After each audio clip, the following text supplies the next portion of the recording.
All right. I had to wait until Mozart got done with their little piece there. What a lovely piece.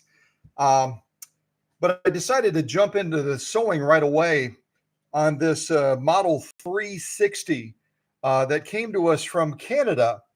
And a little bit on the story of this machine. It belongs to Melinda and came from a seller that had been using it to repair sailboat sails.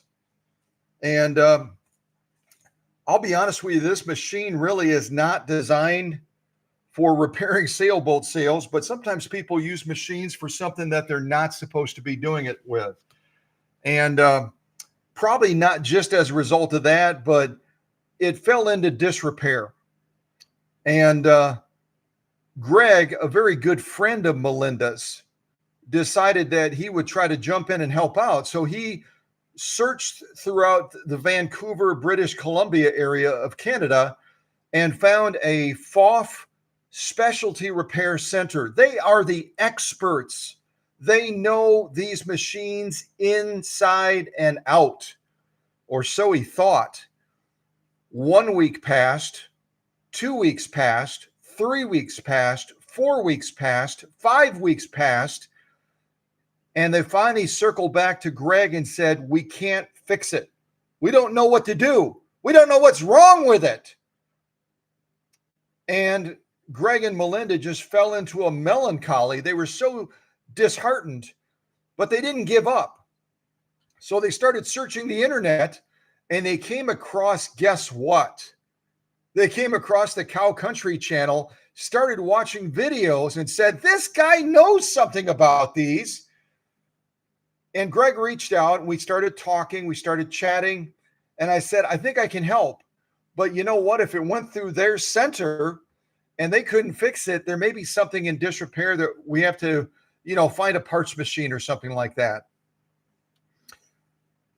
So I sat down to the machine. Susie and I have been so busy, not just with sewing machines, but in other areas as well. And so when I finally sat down to the machine, it had been in the workshop for almost a week or so.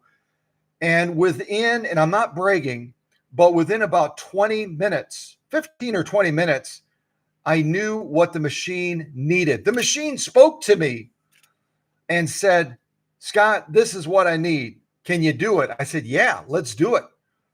So the great news, the great, fantastic news is that this machine will soon be heading back to Canada, fully restored, operating like it was brand new when it came out in the 1960s. And Melinda can finally sit down to this machine and experience it in its fullness, not with disappointment. So that is super cool.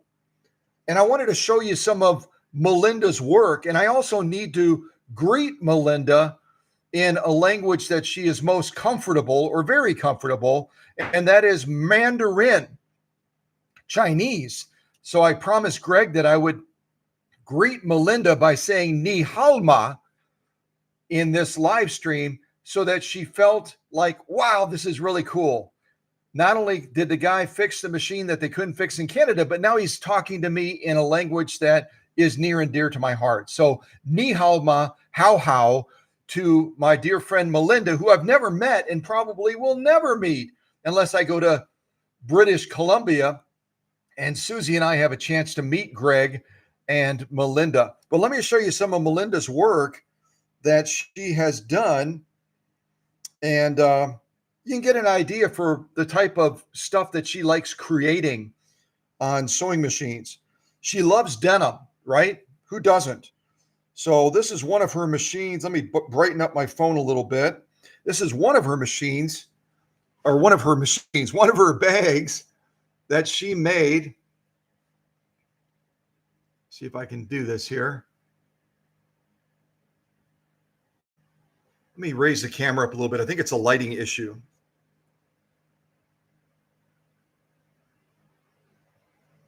It's a little bit better. And she has some other machines as well. She's got a straight stitch PFAFF. I think it's a Model 30 And then she also has a Husqvarna CL21. So this is one of her bags. There's another one of her bags.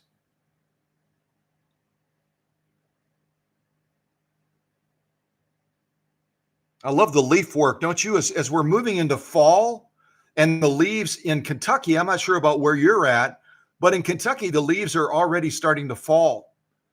It's kind of fun. I'll be out walking with the dogs, and all of a sudden a leaf will come down, and they're thinking it's some sort of an attack beast coming after me or them, and they'll start to lunge forward like they have to go after this leaf to take care of it.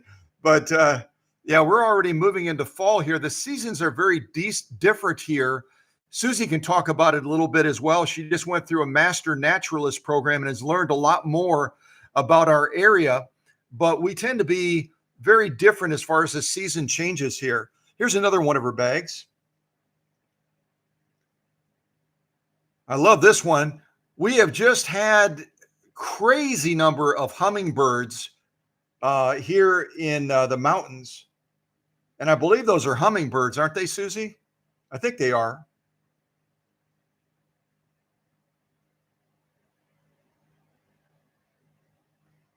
Get a little bit closer here.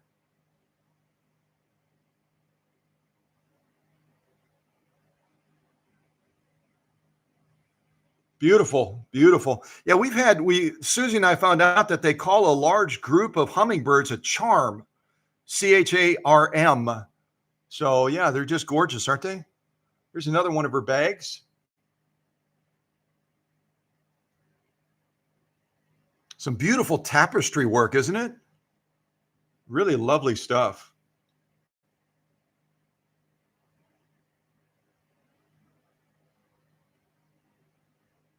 Here's another one, kind of an elegant bag, isn't it? Quite lovely. And it looks like it has the Canadian maple leaf. I think that's a maple leaf dangling off the purse where you would pull the zipper to open the bag. Should show the top of it too.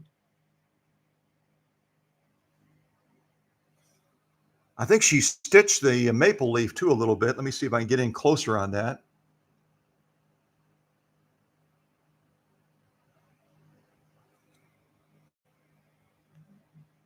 Oh, this is what's been keeping us busy. One of our properties that we're getting ready to rent.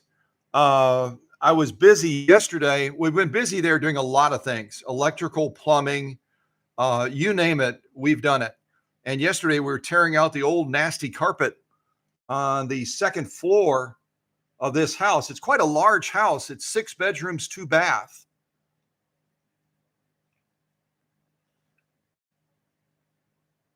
As you said, it looks a lot bigger without all that nasty carpeting down. It's just the carpeting had things growing in it. You know what I mean? Have you ever come across carpeting like that where there are things growing in the carpeting? It's just downright scary. That's the guy that was helping me. That's something totally different. That's all the carpeting after we tore it out in the back of a trailer so we could haul it to the dump. Over 600 pounds of carpeting. Carpeting is really heavy. Who knew? But at any rate, enough about the other projects that have been keeping us really, really busy. If you joined us a little bit late, I'll show you those bags one more time because I know Melinda is very, very proud of these bags and really has a talent for it. Some beautiful work, I think.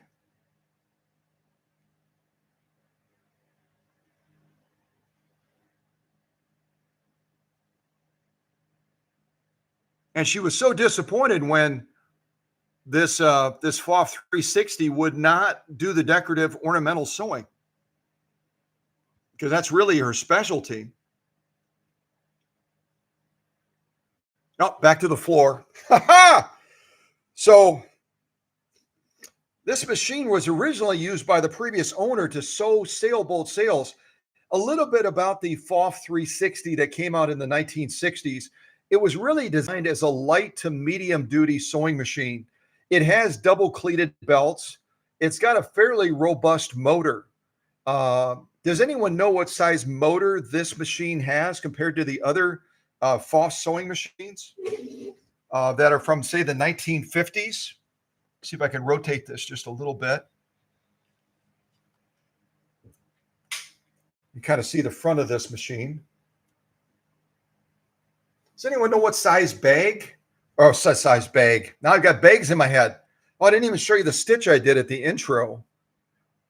It's kind of a beautiful little stitch.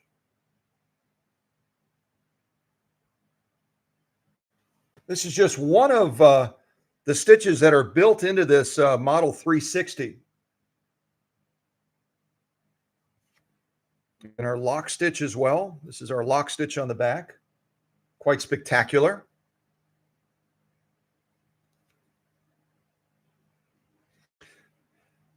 So as far as the size of the motor, I don't see anybody responding, so I'm just going to tell you.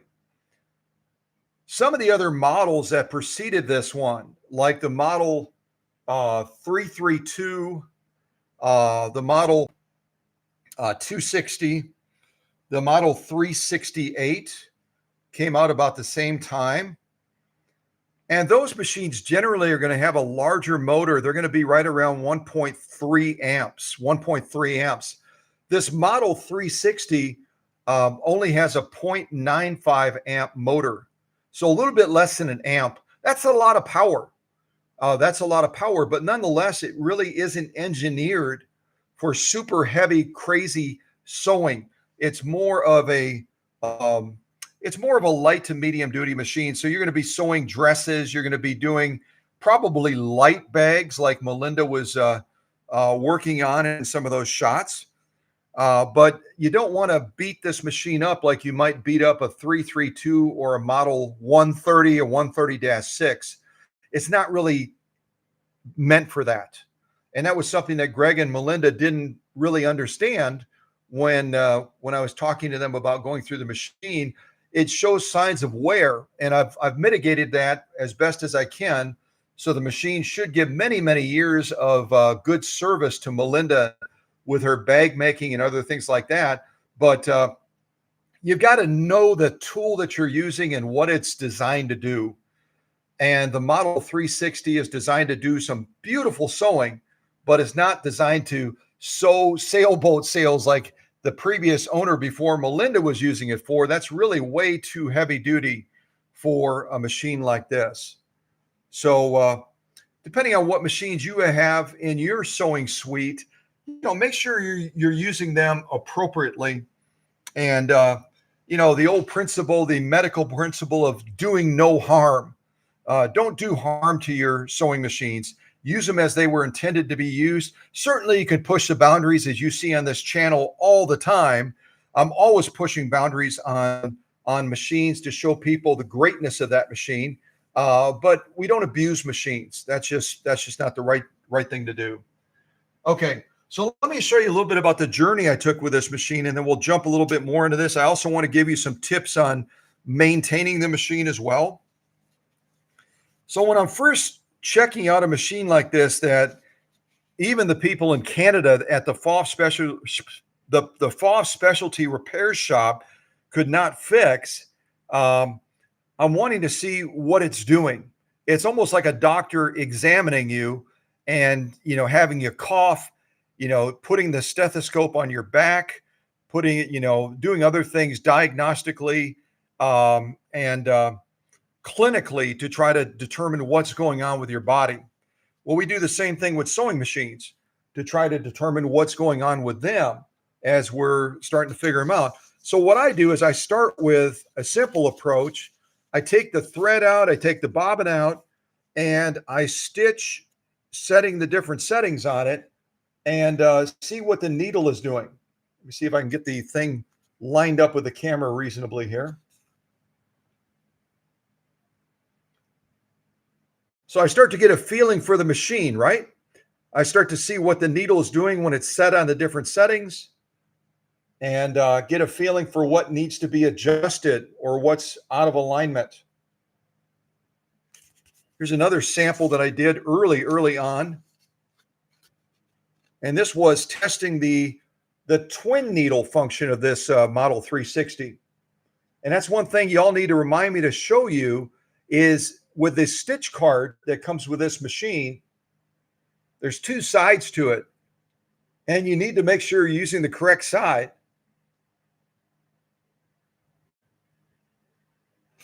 Because if you're trying to sew single needle using a twin needle setting, the stitch is going to come out, as Susie would say, very wonky. And so you need to know what you're doing.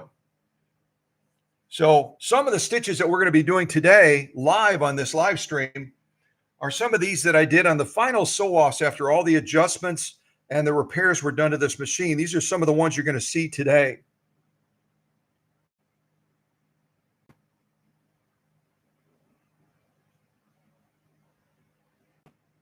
And again, no cams required. This machine does not require any cams. They're all built in with that wonderful West Germany engineering. And I'm going to let you in the audience today actually pick. That's our lock stitch on the back. Can't even tell the difference, can you? Beautiful, aren't they? And again, the good folks in Canada at the PFAFF Specialty Center could not get this machine to do anything. So it had to come all the way to Kentucky to Susie and I. Here's a couple of the other fun little stitches that we're going to sew off today.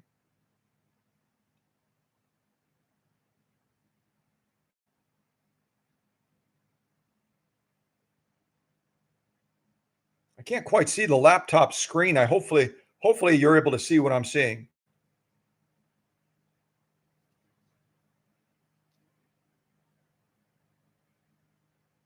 Gorgeous stitching, isn't it? And you can imagine why Melinda was so heartbroken after this machine was at the PFAFF Specialty Center in Vancouver, British Columbia for 5 weeks, and they couldn't figure it out because she was so much looking forward to sewing some of those decorative stitches into her bags that she creates. But instead, the machine came back and it was still sewing like this. Even worse off than that. I think that's after a couple of the adjustments. So never lose hope, right? Never lose hope.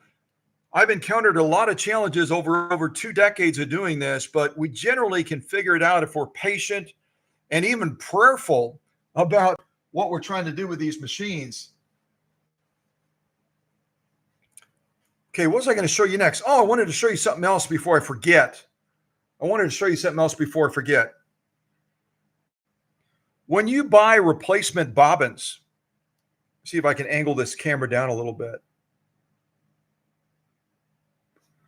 When you buy replacement bobbins, they're oftentimes going to look virtually identical, right? You see these 3 bobbins fairly well, hopefully. Well, you could before. I better move the camera back. So these bobbins are going to look very, very close, very, very close. But believe it or not, all 3 of these bobbins are different. All 3 of these bobbins are different. And the way you can tell is by looking at the width of them. They're going to be real close. But when you look at them from the side, maybe the camera won't capture it. But the width and the height of these will vary slightly.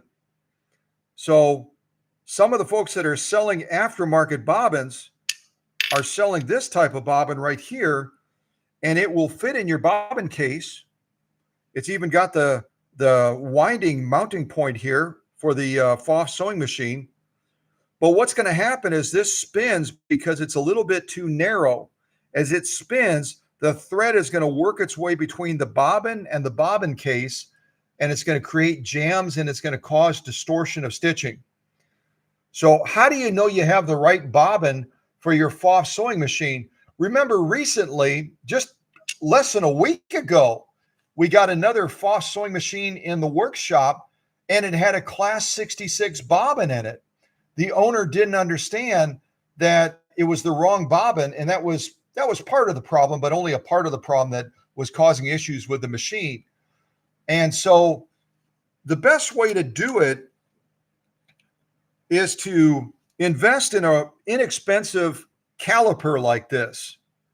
And I'm going to give you the exact measurements of the PFAFF bobbin so that you don't get the wrong one. I'm going to take a look at this one. This should be the one that we're looking for. We'll start with the empty one first. So first of all, the width, which is really critical.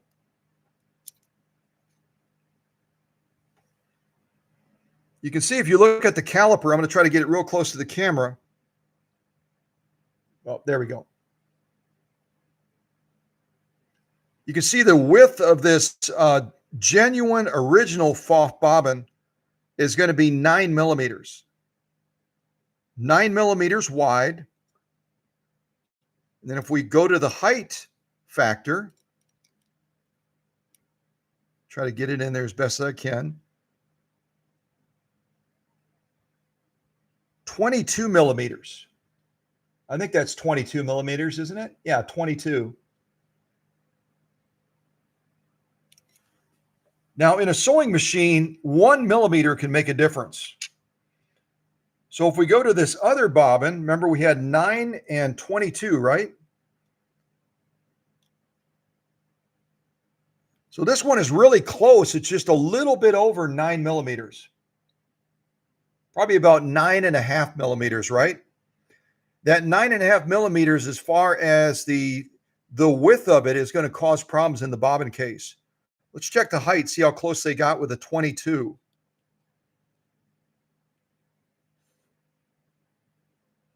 Yep, here they're off a little bit too. Can you see that? Instead of 22 millimeters, what do we have? Around 21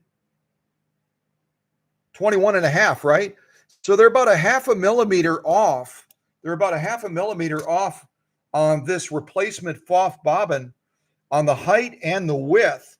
And that half a millimeter is going to create a lot of headache if you try to use it in your PFAFF sewing machine. So buy an inexpensive mechanical caliper. I think I got this one for like $7 or $8 at the hardware store back in Oconto, Wisconsin. And I rely on this so much to measure motor brushes and every part of the sewing machine. It's so helpful. So pick one up and then you'll know if you're solid. So if somebody wants to type the measurements into the live chat, again, the measurements of a proper original PFAFF bobbin are going to be 22 by what? What did I say? 22 by, it's one of those days. 22 by 9, right? Yeah, 22 by 9. 22 millimeters by 9 millimeters. Yep. 22 by 9 millimeters. This other one, I'm going to get it out of the way so that it doesn't mistakenly land in another PFAFF sewing machine. I'll set it off to the side.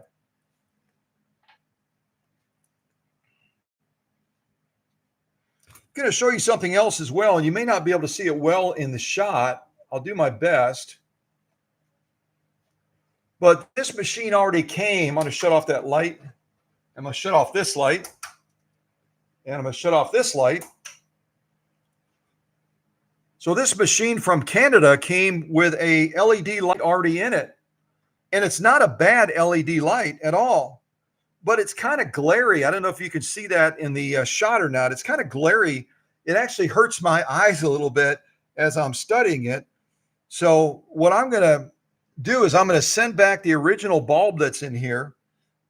And if you don't know, when you open up the housing to get to the bulb on these, there's a little flange. You kind of catch it with your finger and you pull it down like this.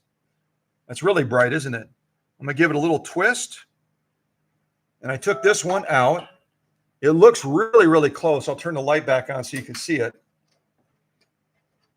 It's not a bad LED light, but it's going to be a little bit different as far as if you've ever been to a place like Home Depot or Lowe's or one of those other stores, Menards, you'll see that they have different temperatures of lighting. They have warm, they have bright, they have daylight, they have all kinds of different things you can pick from. This one's a little glary for me at least. And I'm guessing that when Melinda sees the difference, she's going to realize it as well. So when we take this one out, I'm going to put this one in. And you'll notice if you look at them side by side, they're different light nodes on them. This one is kind of a yellow light node. This is an orange light node. These are the ones that I use. And we'll compare the two as far as brightness. So you can see yourself that there is a difference, even in the LED lighting that you can use to replace your original incandescent bulbs. I also noticed that this yellow one that was in the machine, it gets really hot. The whole idea of going to LED is to get more light and less heat. And this one gets, I mean, when I took it out, it was downright hot. And these orange ones that I put in all the machines that come into the workshop, this one stays really ridiculously cool and it puts out great light. So I'm going to put the yellow one back in so you can see the light again. I'll click some of these lights off.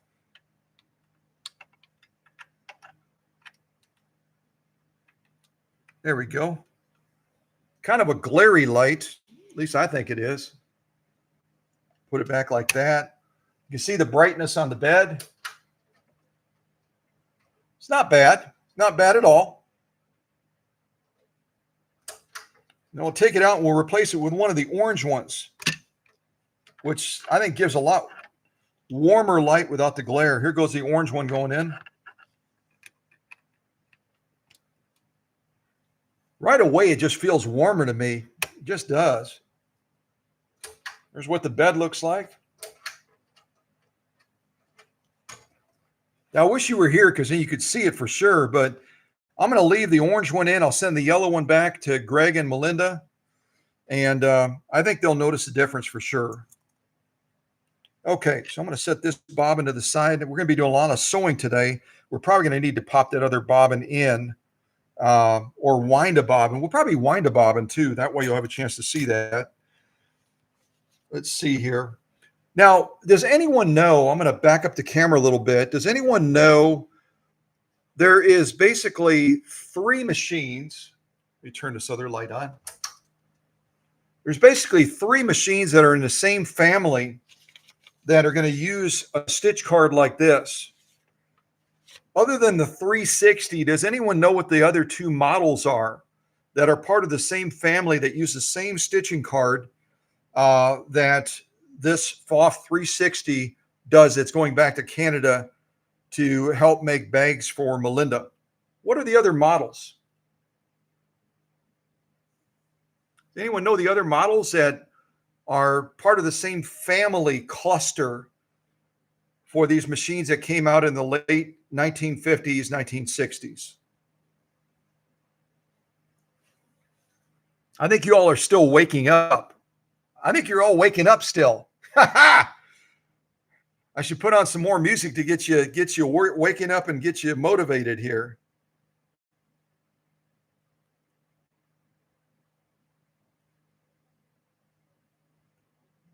We'll put on a little bit more royal music.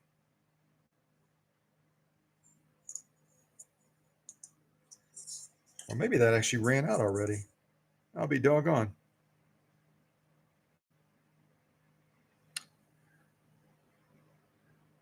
And Teresa is typing. Okay, great job, Teresa. Teresa put down the 360, 362, and 365. You're real close. You're in that neck of the woods, Teresa. Well done. You're in that neck of the woods. But those are not the only model you got right is the one that we're showing today, the 360. So anyone else want to venture a guess?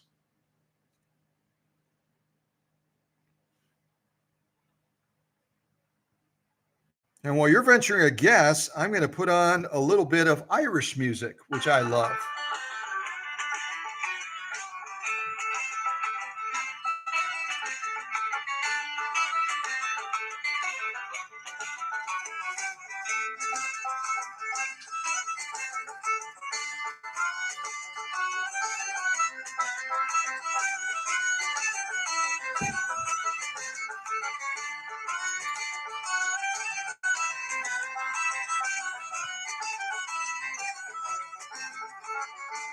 All right, a pause on the Irish music.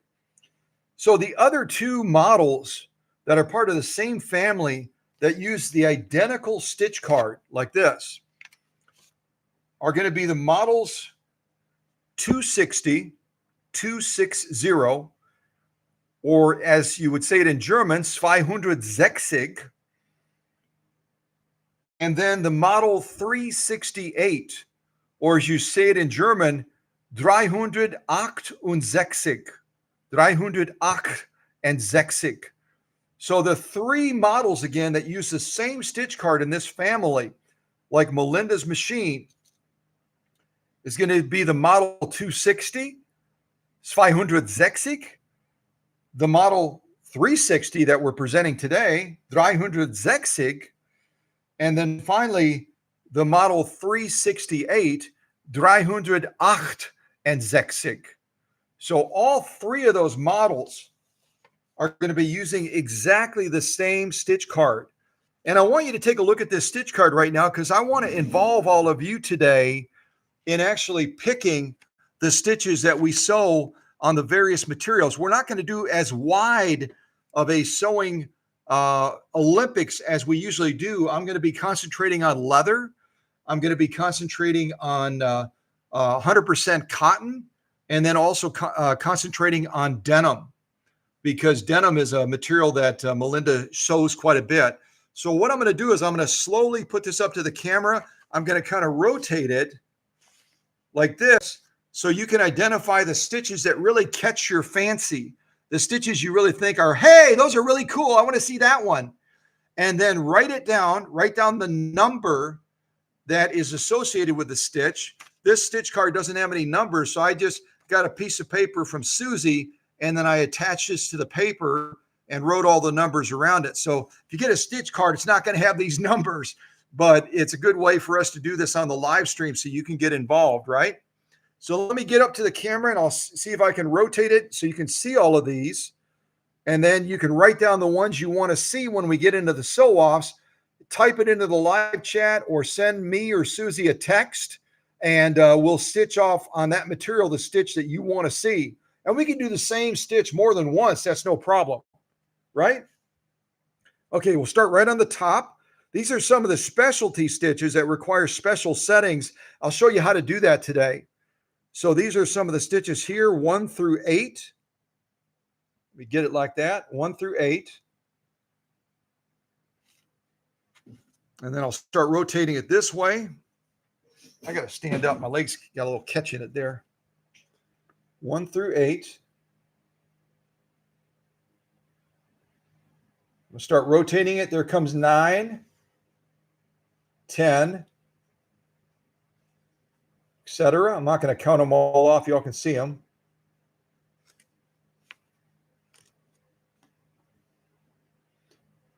So you're going to see by the time I get done rotating this puppy, this PFAFF 360 along with the Model 260 and the 368 can generate 40 stitches, 40 stitches.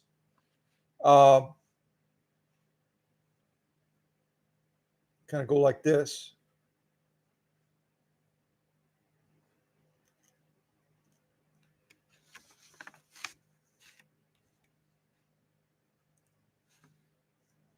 I'm going to come around one more time so you can see the stitch or stitches that really you want to see it sewn today. And I'm sad to say that Melinda and Greg cannot make the live stream today, but they're going to watch it tomorrow together. Greg is on an airplane flying somewhere, and Melinda was tied up with something else, so they were bummed out that they couldn't make it. So there's our 40th stitch right there. I'll rotate it just one more time. That way, if you somehow missed it, you can see the stitch that you really want to see today.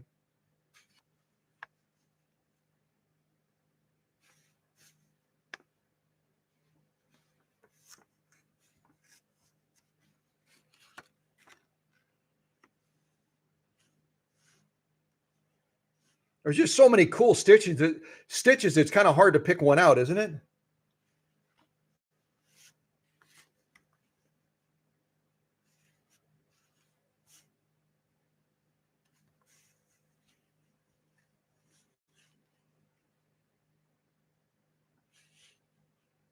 All right. And I can hold this up again If somebody needs to see it again, just tell me. I'll hold it up, and we can go ahead and get going on this.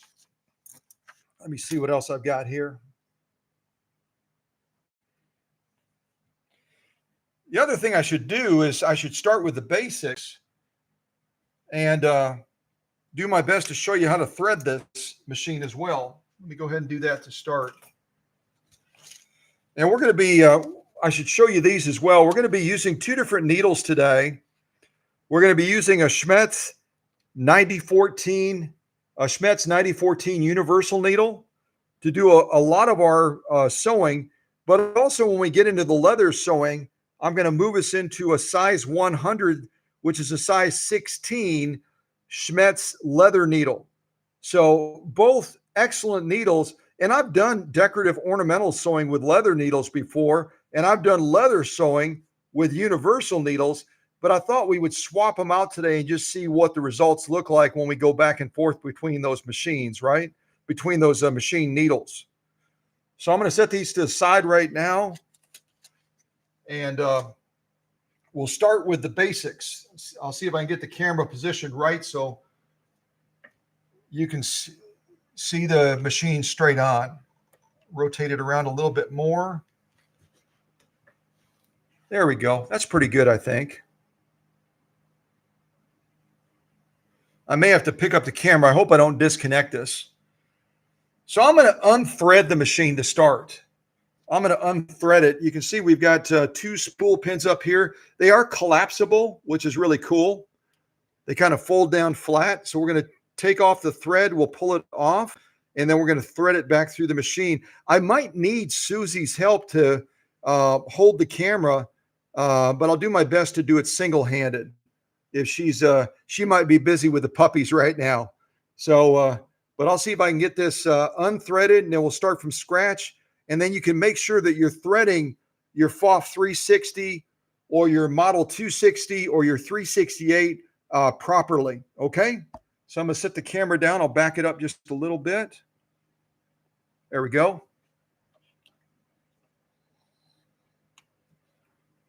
And the thread I'm going to be using today is no surprise. I use this quite often. This is going to be a dual duty thread by Coats & Clark.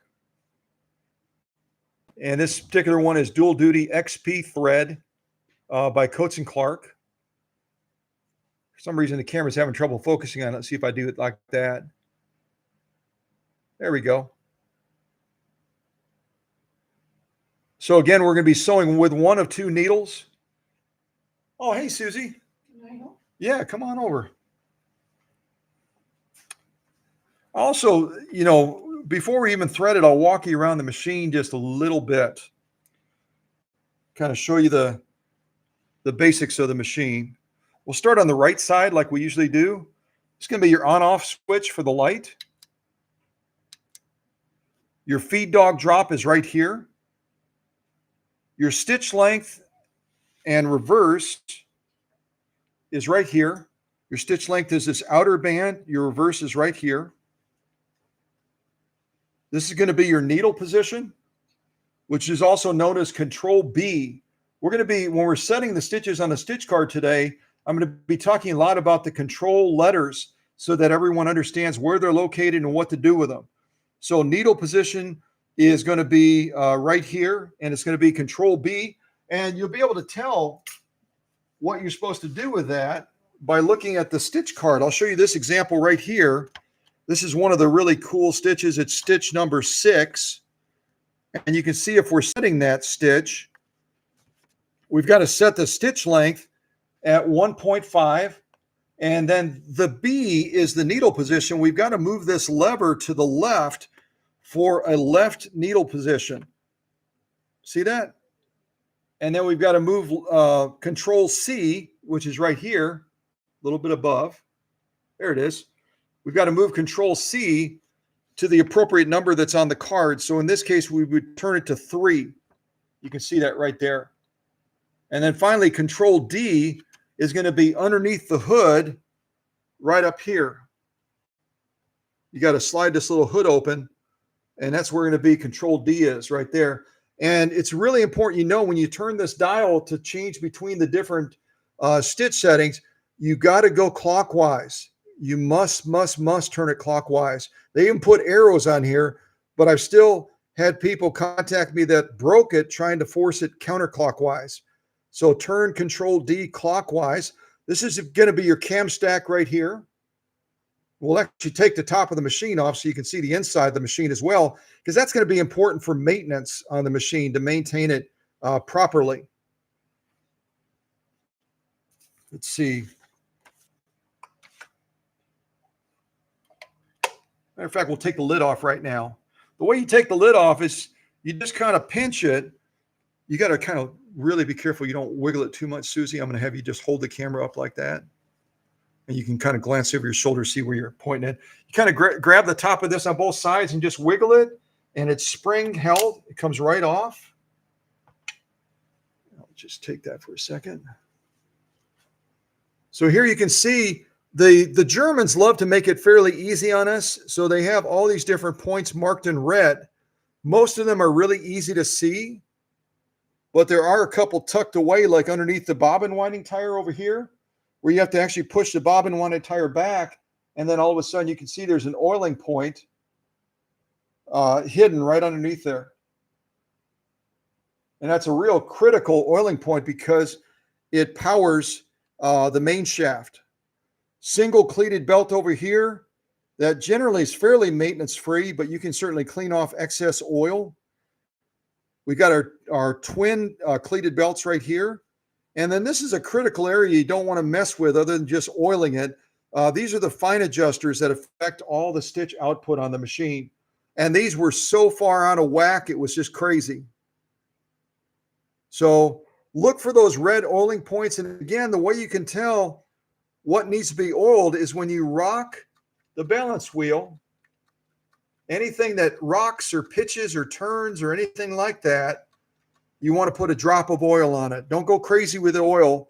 Just put a drop of oil, and always keep the oil away from the belts as much as possible, right? Now you might be saying, does this machine, we don't see anything on the front. We don't see anything on the side of the machine. Can you adjust the pressure foot pressure on this Model 360? The answer is yes. Susie, if you'll grab me that screwdriver right there. I can show you right on the back of the machine near the top here. It's marked in red. Is going to be the pressure foot adjuster, and that also has to be oiled as well. And all you're going to take is a basic screwdriver. If you turn it clockwise, like that, you're going to increase the pressure foot pressure. If you turn it counterclockwise, you're going to decrease the pressure foot pressure. Does anyone know why pressure foot pressure is such a big deal? What impact can it have as far as your sewing? You can say it, Susie. Go ahead. Stitch length? Stitch length. You can take this stitch length selector over here and put it on the longest stitch. And if your pressure foot pressure is too light, you're going to get stubby little stitches. You're going to get probably 20 to 30 stitches per inch when you're setting it at 5 stitches per inch. Also, if you set it too high, the pressure foot pressure, what will that do to your material feed? If you crank this puppy way up, crank this way up, turn it clockwise and turn it clockwise, what's it going to do to your material feed? It's going to cause certain problems like puckering. It's going to create bunching as the material is trying to go over the feed dogs. So you've got to get it adjusted just right for the type of sewing that you're doing. Not too heavy, not too light, depending on the sewing you're doing. And make sure you hit those oiling points as well on the machine so that it'll operate smoothly and nicely. All right, let me put the lid back on. And when you put the lid down, kind of push the right side down a little bit first, and then it should just snap right into place. Okay, just like that. All right, Susie, I know Susie needs to get back in and check on the puppy, so I'm gonna get Susie's help just to hold the camera towards the top of the machine. Just watch that cord. Or we'll end early today. So I'm gonna put the Coats and Clark thread on here. on that spool pin. Oh, I should also show you, I don't know that we're going to do it today. We could do it today. Yeah, we can do it today. Why don't we wind another bobbin first? So this is our proper bobbin. Again, the dimensions are 9 millimeters by 22 high. So 9 millimeters wide, 22 millimeters high. I think I got that right. When you mount it, make sure you have that slat on the bottom because there's a little pin right over here on the bobbin winder. I'm going to slide that on. And sometimes it'll be a little bit hard to get it to slide in. So I'm just going to kind of hold the one end and get it to drop down. There we go. It should be dropped down now. And then what you're going to do is you're going to come around. This is your thread tensioner, which is also by Control E. You're going to bring it around the tensioner like this. And then through this little thread guide, kind of snap it in there. And then you can wind it around your bobbin over here. I usually do it backwards, but you can wind it however you want to wind it. I'll go around a couple turns. And then we're going to push this in here to engage it. We're going to take the clutch out of commission by turning it towards you. So you'll be turning it counterclockwise to take the clutch out so that the needle doesn't move. And then I'm going to be stepping on the foot controller. We'll see if we can get this winding. And then we'll have a backup bobbin if we need it. Oops, that kind of jumped off on me there. Let me take that off of there. I probably wound it the wrong way, didn't I? Let me get that off of there. Give this another try.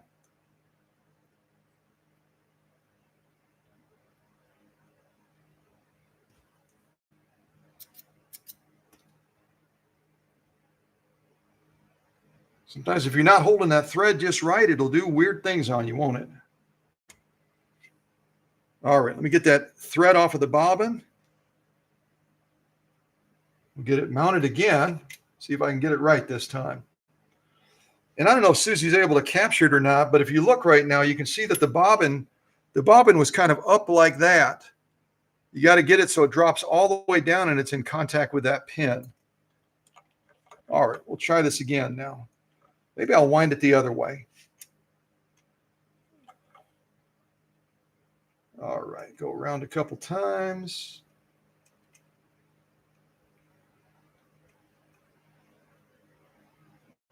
Engage it again. This time I'll hold the thread a little bit firmer. Hopefully. There we go.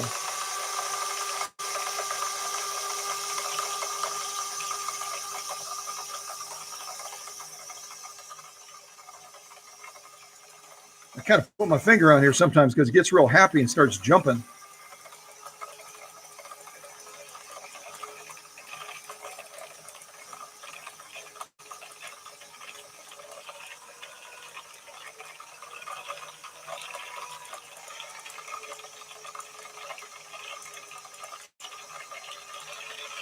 All right, I'm not going to fill it all the way. I think that's probably full enough. We'll just put this in reserve so we have it if we need it. Now we're going to focus on threading the machine.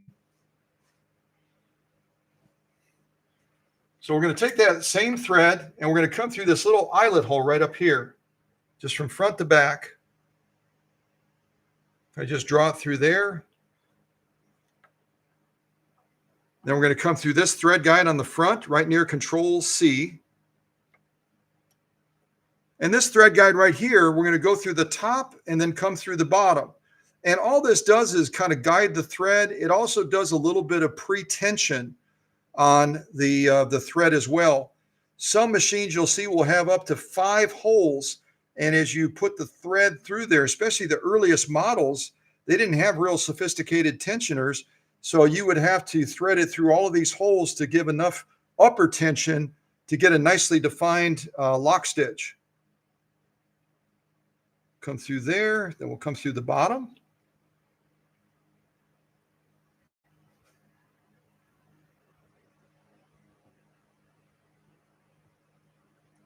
Then we'll come around the bottom of this tensioner right here. It's got a little spring, take-up spring that's embedded in the unit. So you just kind of draw it in and around, and it goes right into that thread take-up spring straight away.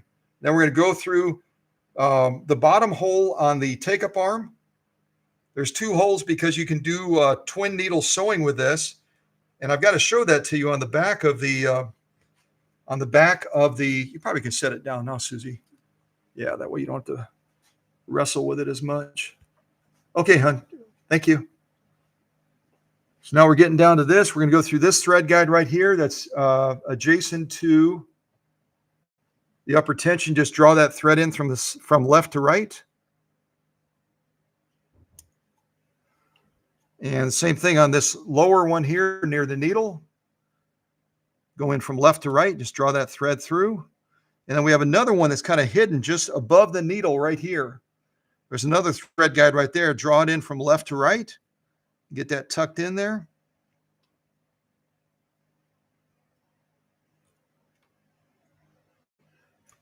I'm at a weird angle here. Let me see if I can get in there.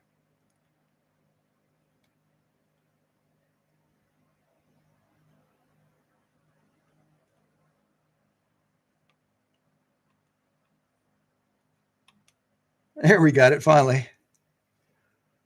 So on the faceplate side, you're going to have threading through the take-up arm right here. Thread from right to left through the take-up arm. You got another thread point right here. Another thread point right there. And then finally a final thread point right there just above the needle. You want to go through that one as well. And since we've got this set right now, I'm going to go ahead real quick and take that needle out. And I think we'll put a fresh Schmetz needle in.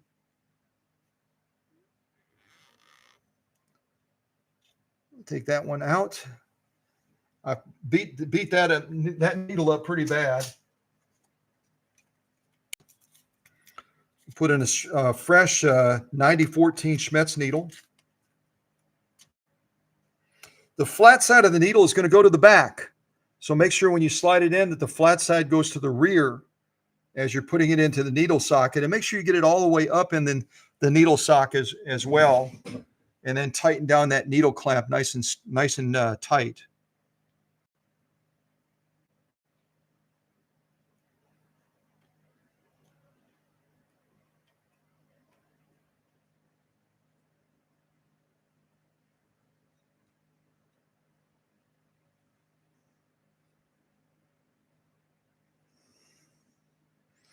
And whenever you put a needle in, just give it a light little turn with the balance wheel to make sure that you got it in straight so that it's clearing that throat plate.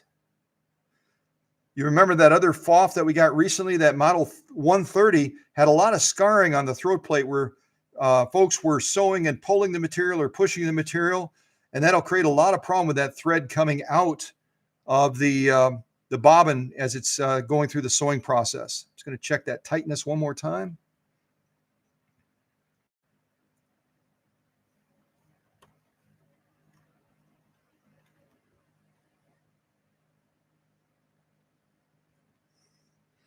And then finally, you're going to thread the needle from front to back. I'm going to go ahead and drop that presser foot. And we'll put that thread from front to back, and then we'll take a look at the bobbin as well. And this does have an auto needle threader. As most of you know, I generally don't use them. I just like to thread them manually. It's kind of my thing.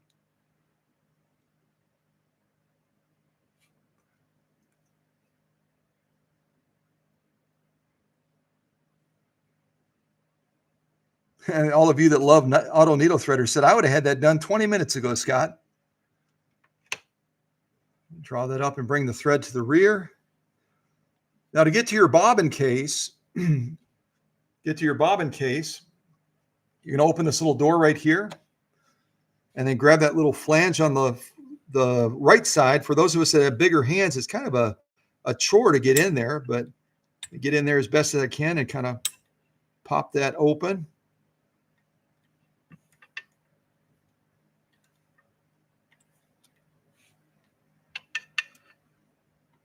Maybe left hand will work better.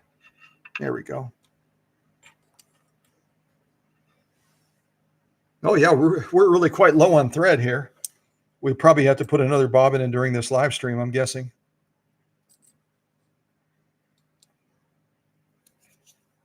me just wipe my hands off. Got a little bit of oil on them.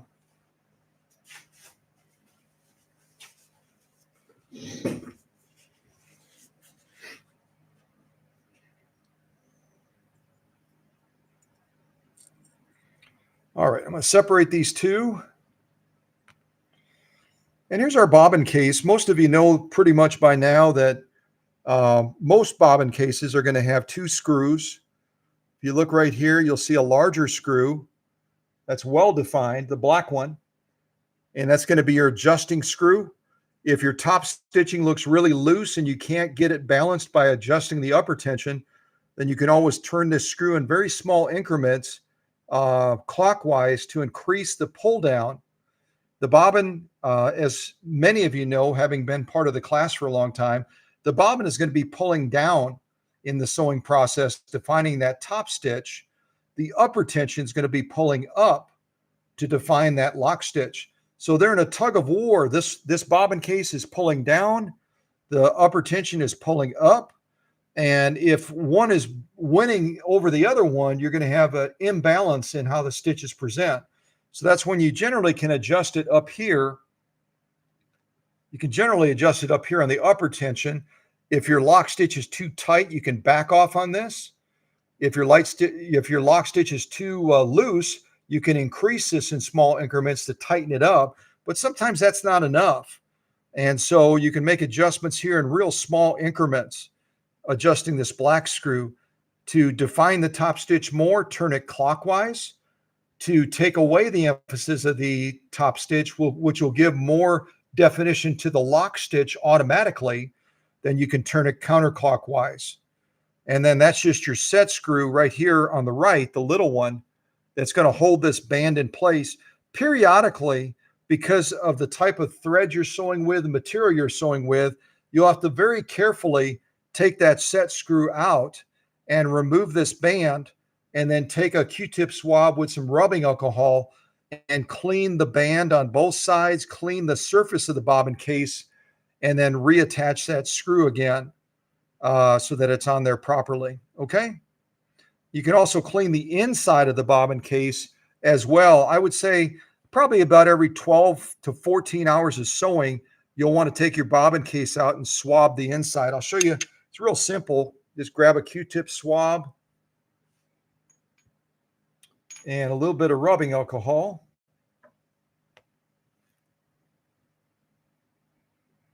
There we go.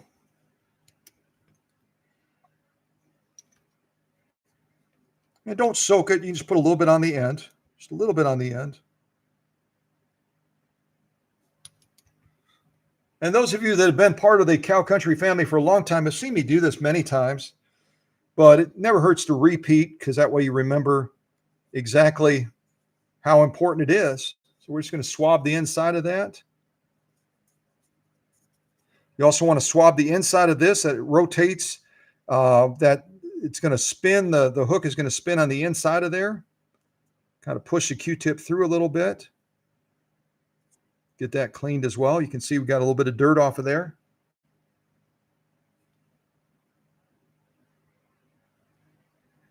And then the last thing you'll do after you clean it and kind of swab it out is you'll put just a real light coat of sewing machine oil on the inside of the bobbin, so that the bobbin case, so that bobbin is going to spin more freely.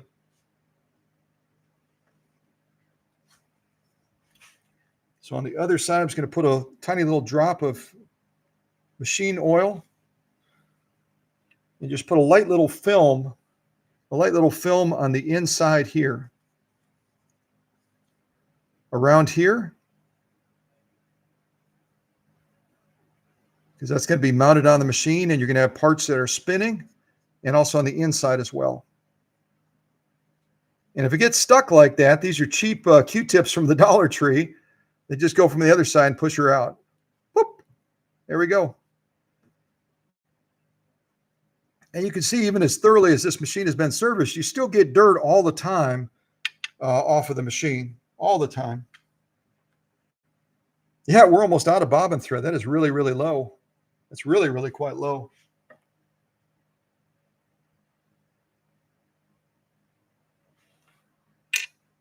Might swap that out. We'll see.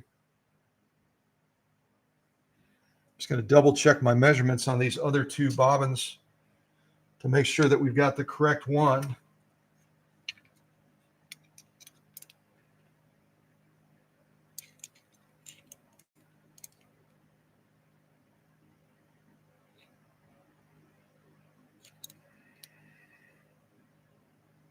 So again, our measurements are 9 by 22, right? So we're going to try this new bobbin. Hopefully I did a good job of winding it. When we're putting it in, we're going to have the thread coming over the top. We're going to have our bobbin case in our right hand. Go and just slide it in. And you're going to draw that thread through the track right there. You can see that little track. And then draw it all the way so it's underneath this tension spring right here. Draw it so it's all the way underneath that tension spring. Just give it a light pull.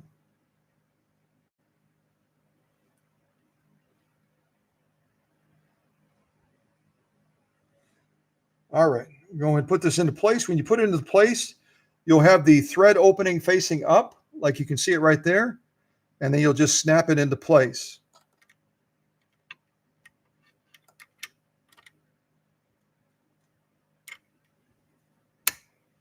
You can hear that snap as it goes in.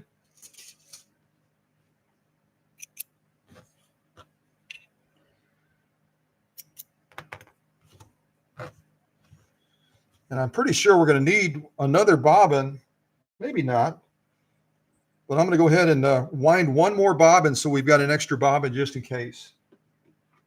I'll put on a little bit of music. Put on a little bit of music while I'm doing that. So any of you that have sleepy Saturday eyes can wake up a little bit, okay? We'll put on some Irish music.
All right, now we got our backup bobbin all set up. Set that over there. because we're going to be doing a fair amount of sewing today, and I'm guessing we'll probably go through another bobbin.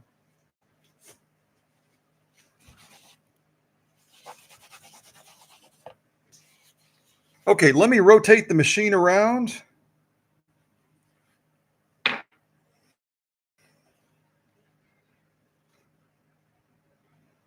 Actually, before I do that, we'll go ahead and pull the thread up. So this is real basic stuff, I know that.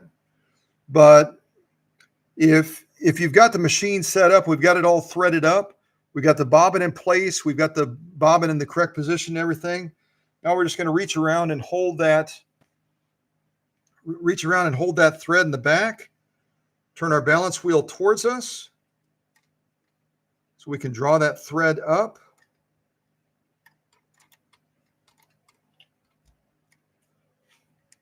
We'll go and sweep that to the front.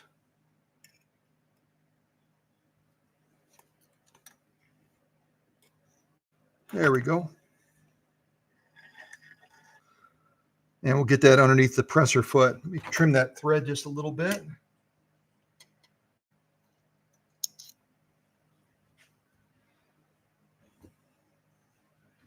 Close our door. All right, get this turned around. And this workbench I have here in Kentucky is quite a bit higher than the other one, so I've got to move the machine a little bit closer to the edge so that I'm able to still push on that foot controller. Okay, so I saw that Susie had typed in that Paula wants to see stitch number 10, Mindy wants to see stitch number 13, and Teresa had an interest in stitch number 28. So I'll start us out with some 100% cotton, and then we'll set for those stitches. Let me just draw this back here.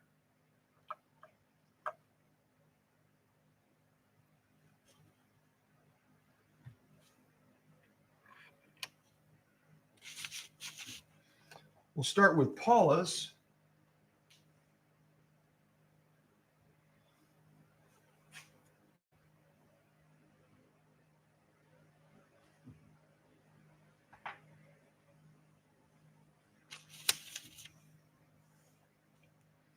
All right, let me get this straight. Okay, so Paula wants to see stitch number 10. Let me see if we can find that on here. There we go. Stitch number 10 is going to be this cool one right here. So I've got to adjust this over here, and we'll see what the settings are for stitch number 10. So the first thing it tells us is for stitch number 10 that Paula wants, there it is, we've got to set our stitch length to 0. So it's going to go to a default, so the cam stack is controlling the stitch length. So we're going to set Control A to 0. Our needle position is going to be in the center. Control C is going to be set to 4. And then Control D is going to be set to 1. So let's actually set that on the machine so you can see how that's done. Again, Control A 0, which is stitch length. Control B, needle position is going to be center. Control C is going to be set to 4. Control D to 1. So I'll just turn the machine a little bit so we can see some of that.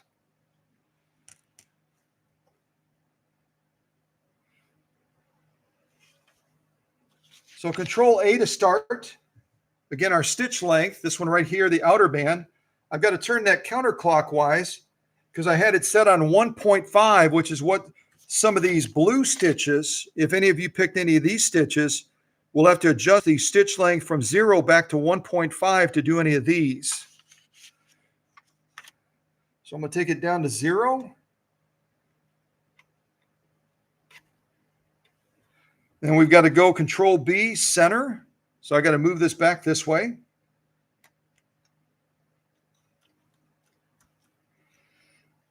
Control C has to be 4. And again, this one you turn clockwise as well. So I'm going to go from 3. Get my hand out of the way. Go from 3 to 4.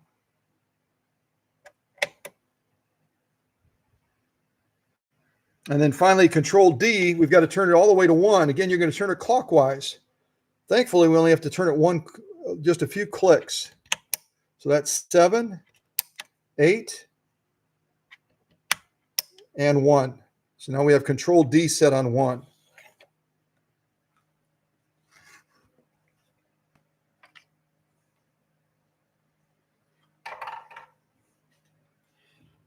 Now there is another control on here, Control E, but I don't recommend that you mess around with that.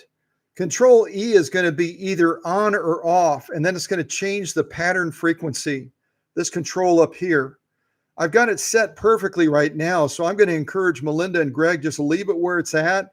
You'll get the maximum pattern repeat, and you'll get the maximum pattern clarity. So there are adjustments on this which will stretch that pattern out a little bit more and decrease the frequency or condense it so you'll get a more frequent repeat of that pattern. I've got it set just perfectly right now, so I would just leave Control E totally alone. Okay, so we should have Paula's set up right now. And again, our goal is to get a stitch that looks something like this.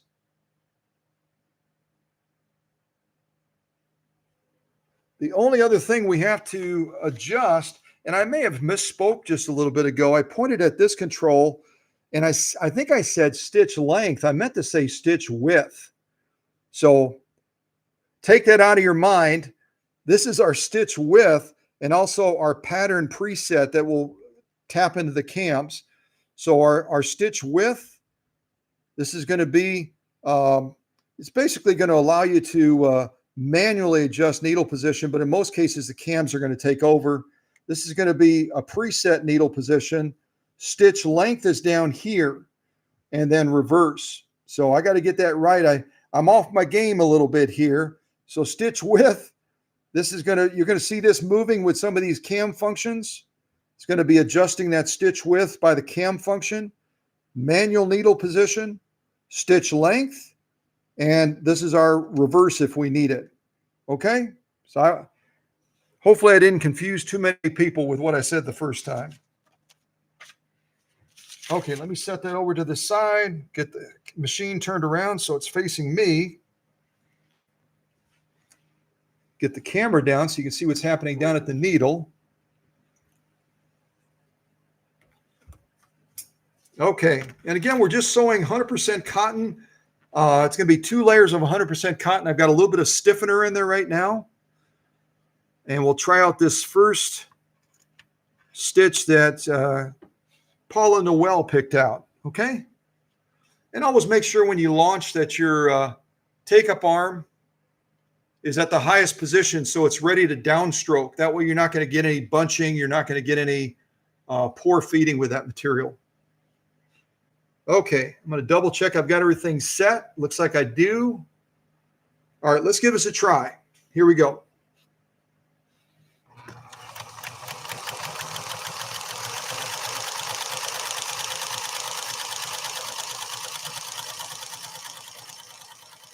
Oh, I see what happened.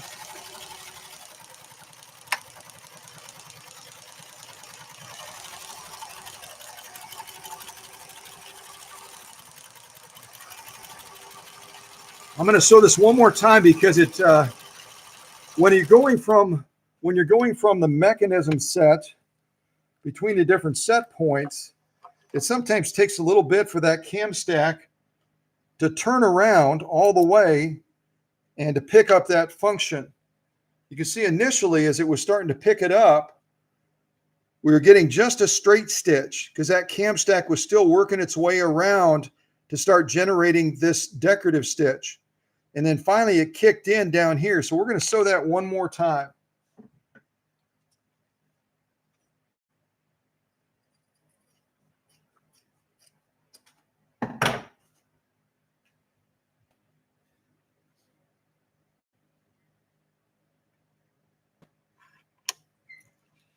All right, let's try that same stitch again that Paula picked out. I think it's stitch number 10. And this time, hopefully that cam stack is fully turned around and ready to do the job. Here we go.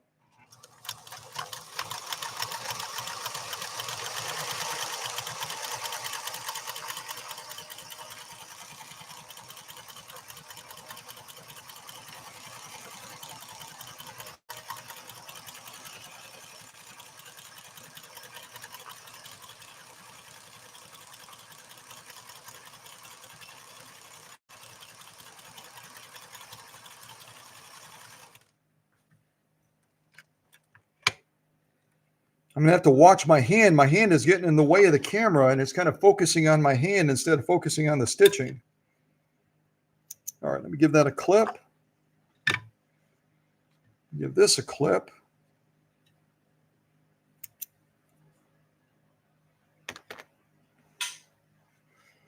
And you can certainly try adjusting this stitch length even shorter, but based on the stitch length settings that we have right now, this is the output that we're getting, which is pretty doggone good. I like the look of that. It's a good looking stitch. Take a look at that lock stitch as well.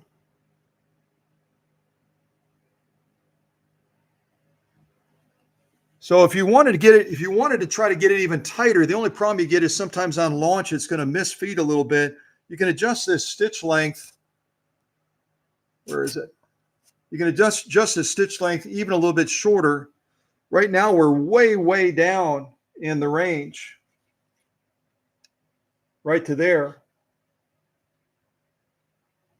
But we could even turn it just a tiny little bit more. I wouldn't go too much further. It's going to have feed issues. So our stitch length is way down in the range right now. You can see we're actually below zero. We're actually below zero to generate the stitch patterns and try to tighten them up a little bit more into this range right here. I tried it down here and it just wouldn't feed. So yeah, you can try it and see, kind of experiment on yours and see what you can get, but it won't always do what you want it to do as far as feeding that material. Okay, so the next stitch was stitch number 13. Let's see what that one is. I get my material back in place.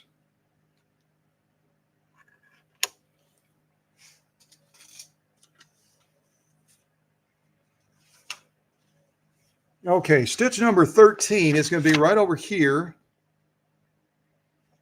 We'll rotate our little dial so we can see what the settings are. And it looks like on stitch 13, we're going to need a 0 setting as well on stitch width. Our needle position needs to be in the center. Control C needs to be 4, and Control D needs to be 2. So let's go ahead and set those points. Our stitch width is already on 0, as you can see. Stitch width is already on 0.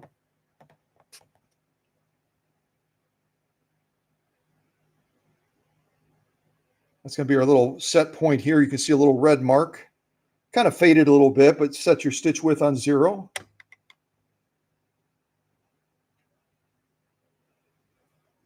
And our Control B is going to be in the center, which is where we have it right now. Control C is going to be 4. It's already on 4.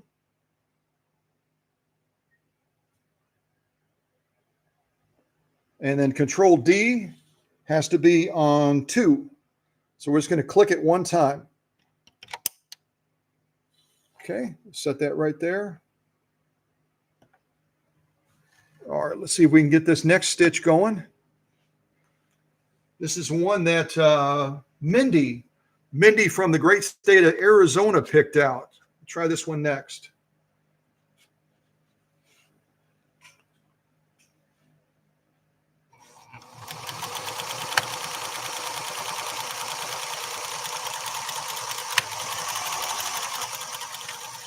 Get my hand out of the way.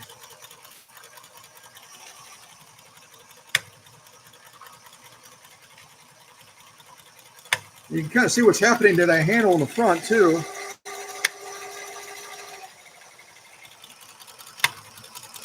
Oh, I went way crooked there. I was trying to focus on two things and I went a little bit cattywampus, a little bit crooked there, but that's okay. See the camera there? That's the one that Mindy picked out. And again, you could probably try to go a little bit shorter on the stitch length. That's going to tighten those patterns up even a little bit more. But if you go too tight, if you go too short, it's going to have trouble feeding the material. All right, let's go to the next one that Teresa picked out. It looks like 28, I think. I think 28's our next one. See how I went crooked there?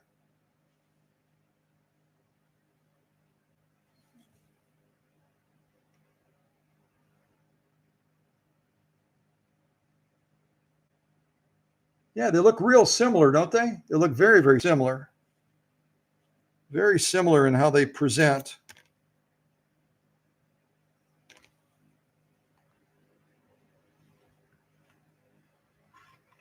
All right, I'm going to try to sew straight this time. 28.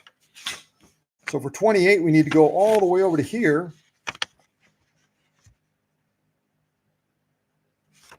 So our stitch width is going to be 0. Our needle position is going to be center. Control. Oh, here we go. Our stitch width is going to be 0. Our needle position is going to be center. Our control C is going to be 4. Our control D is going to be 7. So we already know that our stitch width is already on 0.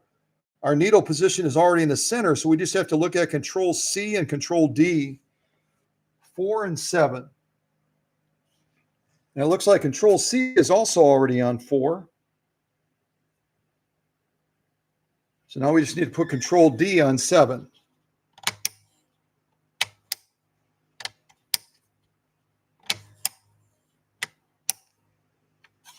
Okay, we'll try this next pattern.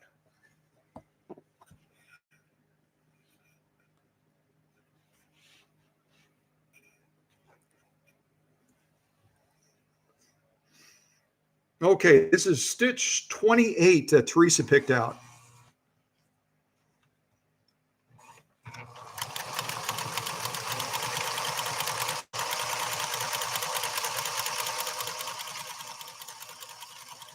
I'm going to stop there just for a second and kind of shoot down the machine so you can see that control that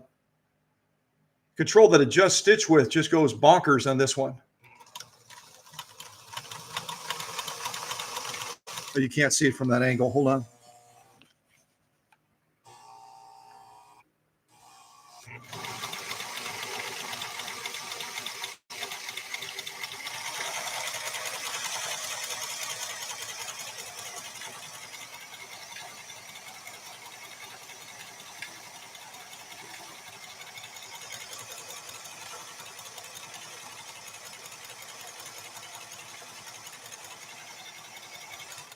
All right. I'm going to sew right off the material. I'm trying to balance too many things. All right, let me spin this around.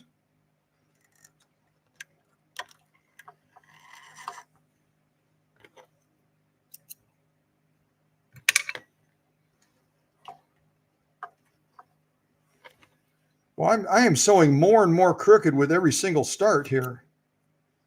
I'm going to have to stop showing you the controls out front. So here's the other one that was just picked out by Teresa. This is stitch number 28, stitch 28. And we've got stitch number 13 and stitch number 10. Let's move to some denim and see about some of these other stitches on denim. I'm going to do 2 layers of denim, and I'm going to put a stiffener in between. We'll sew that same stitch we just sewed, but this time we'll give it a go on denim with this universal size 90-14 needle. See how denim presents versus cotton.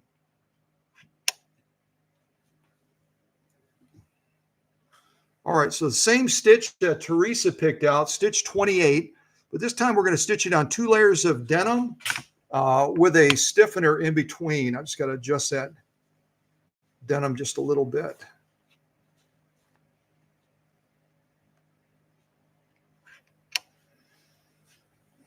All right, let's give this one a try. See, did that slide down? It slid down, didn't it? It sure did.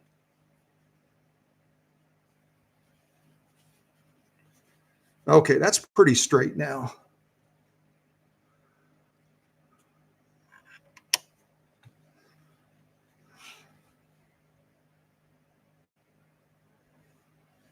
All right, I turned that stitch length a little bit shorter. Hopefully it still advances the material. Let's give this a try. This is Teresa's stitch, stitch 28. Here we go.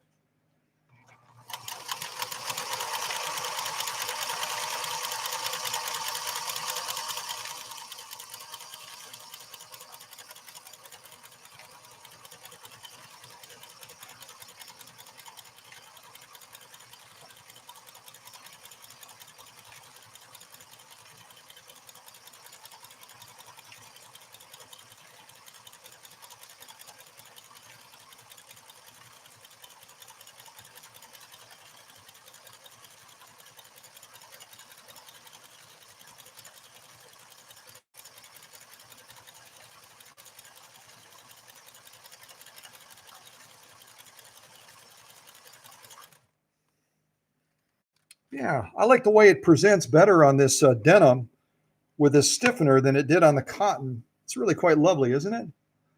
Plus, I made that stitch length just a little bit shorter, just a hair, and it tightened up that pattern even more to give it better definition. But denim is really a lovely material to sew, and I know that Melinda is going to be doing a lot of it. A lot of denim sewing on her bags and her bag construction. Yeah, I like that a lot better.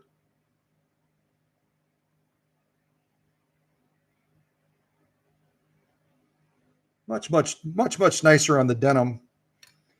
Maybe just my eyes, but I like the way it presents on that denim very nicely. I'm going to pick a different pattern that's going to require a little bit more needle movement. Let me see if we can get that one set up. We'll do a bunch of them. I'll just pick them randomly. I know that I can show the stitch options to you again, and maybe you can pick some more. I'll just pick a couple out real quick here. Let's see here. I think I'm going to go with this first one right here. It's the red one. So you can see our stitch width needs to be on 0. So the cams are controlling it. We need to go left needle position. Control C has to be 4, which is on the front of the machine. And then Control D is underneath the hood. So I'm going to go ahead and make these settings, and I'll stitch this next stitch. Let's see here. Left needle position. And 4, it's already on there. And then D has to be 1. There we go. Let's try this next pattern on this denim. Again, 2 layers of denim with a stiffener. We'll see what we think of this pattern. Make sure your take-up arm's all the way up. All right, here we go.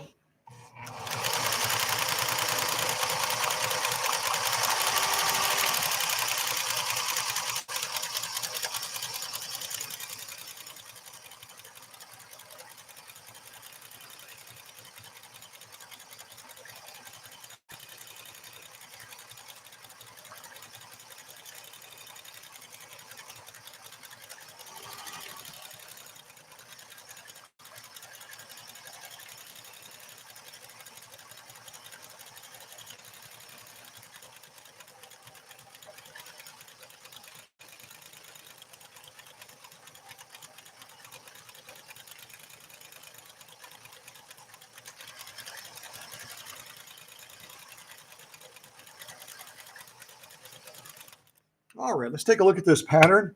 This is going to be pattern number 9. Pattern number 9 is quite lovely. I like that one a lot.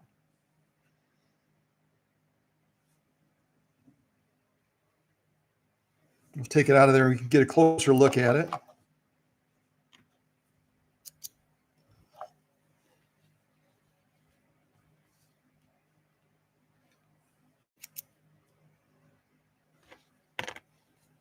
Yeah, very nice. I like it.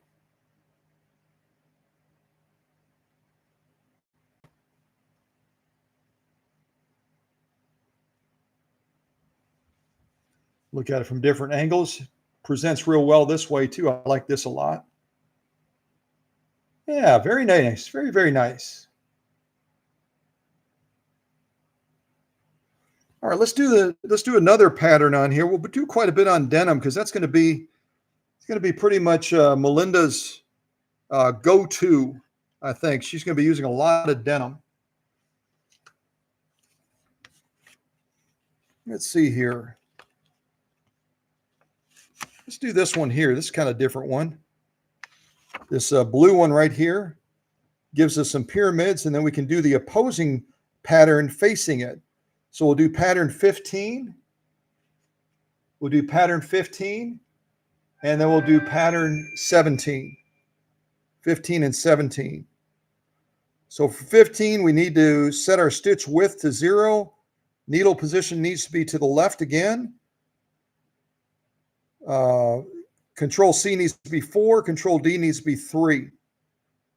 So we'll do this one first. And that was a text message real quick from Susie. Let me see if I can answer that.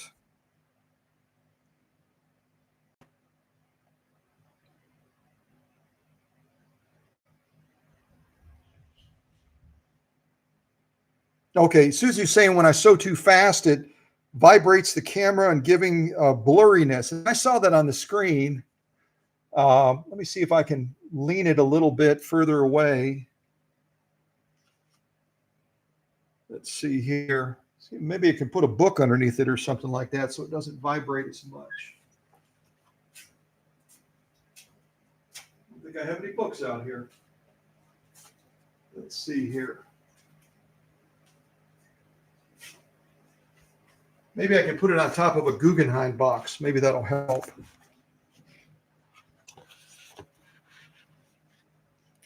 Yeah, that's going to make it even more wobbly. I'll slow my sewing down a little bit. All right, let's do this next pattern. This is going to be, again, pattern number 15. It's going to give us a pattern that looks something like that. And then we're going to do the opposing one facing it, pattern 17, afterwards. So I'm going to check my settings again. 0, left needle position, Control C is 4, and Control D we need to change to 3. All right, so this is, again, pattern number 15. Pattern number 15 on the stitch wheel. That works with this model 360. It also works with the model 260 and also the model 368 as well. Okay, let me see if I can slow us down and reduce that vibration a little bit. Get our take-up arm all the way up. There we go.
All right, I'm going to stop right there.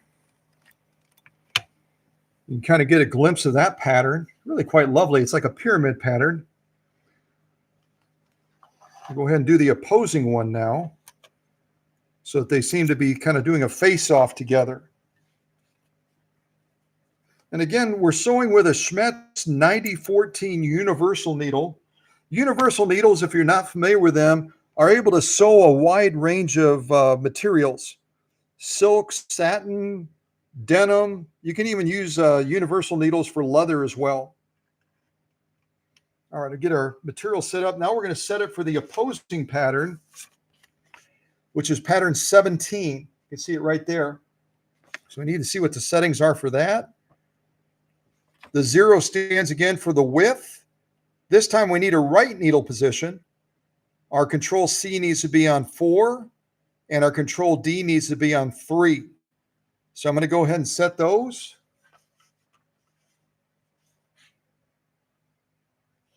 Just take the camera over here real quick again for reinforcement. So again, our first is Control A, which is our stitch width. We're already on 0. So we don't need to do anything with that. Our needle position needs to go from the left all the way over to the right now. So center and right. And then finally, Control C up here is already on 4. We're good to go. And now Control D up here needs to be on 3. And it already is on 3. So all we did was basically change the needle position, didn't we? We went from left needle position to right needle position, to try to do a mirror image of the original pattern that we sewed. All right, let me get the camera back over here.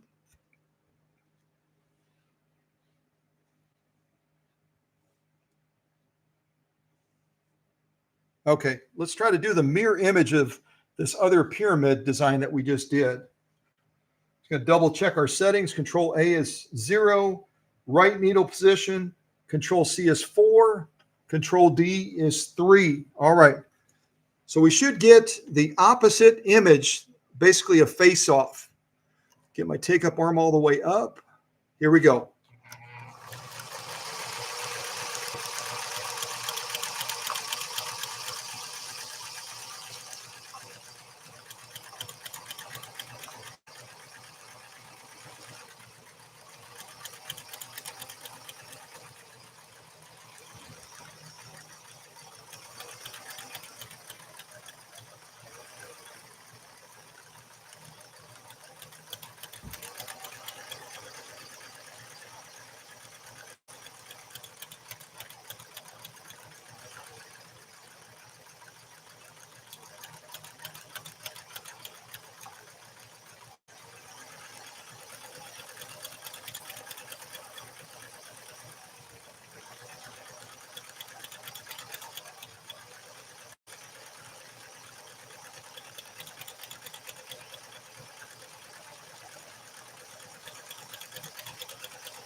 All right, we're going to stop right there. So you can see we sewed basically the same pattern. All we did was change the needle position, and then we created a mirror image of the same pattern. I'll go ahead and take it out so we can take a closer look at it. But there are so many ways that you can use these decorative ornamental patterns to create some really magnificent creations, whether it's the bags that Melinda loves making or something else. There's a total of 40 patterns with this Model 360.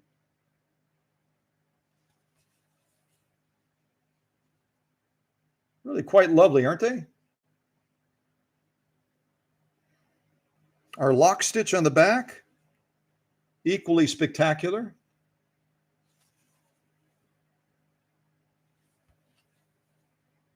Yeah, really like it. I like it. Let's do one more pattern on denim, and then we're going to move over to leather, which means we're going to change our needle from our universal needle to a leather needle. So we've got the proper Schmetz needle in there for the proper job. Let's see, we'll do just one more. I'm going to show you the pattern wheel one more time, and if somebody wants to pick out the final pattern that we'll do before we move into the leather, I'll show you the pattern just one more time, and you can possibly pick out another number. You can just type it into the live chat, and we'll go from there. So I'll start over by 1 and just kind of rotate it around so you can see them.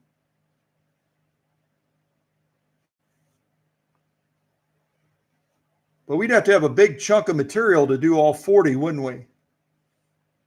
A big chunk of material to do all 40.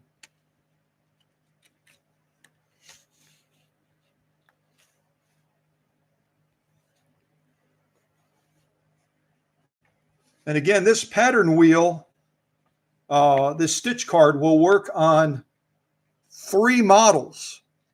The model 360 that we're sewing on, the model 260, and the model 368. You can use the same pattern wheel for all of them.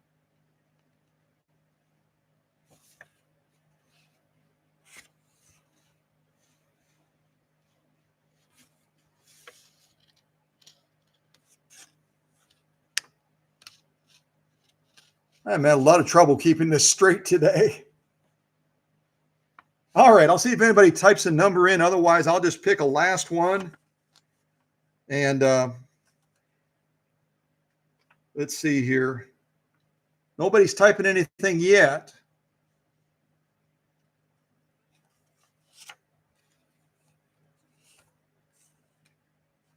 I might go with pattern 34. 34 looks like a pretty cool one. Oh, Kathy King. Kathy King said number two. Number two. Let's see what number two looks like. Yeah, that is a different one, isn't it? Pattern two is gonna be one of those specialty settings. So we're gonna have to change the stitch length from 0 to 1.5. That's what that 1,5 means. You can see that. So any of these blue stitches, like the number two that Kathy picked, will require a stitch width setting, from 0 to 1.5. So let's get this one set up. We're obviously going to set the stitch width to 1.5. The needle position needs to be to the left. Control C needs to be 3. Control D needs to be 2. And because we're changing functions from 0 to 1.5, we might get initially that straight stitch until that cam spins around and grabs hold and starts generating the proper stitch. We'll see. It might kick in right away. They're a little bit funky that way.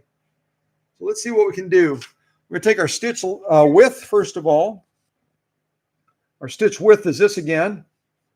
And we got to go from 0 all the way over to 1.5. Let me see if I can hold the camera real still. Hear that little spring release? So you can see I brought it all the way over to there. We're just shy of 2. So we got 0.5, 1, and then 1.5. Hopefully you can see that. So for Kathy's stitch, we set it from 0 to 1.5. Now we need to get our needle position correct. It looks like it needs to be to the left.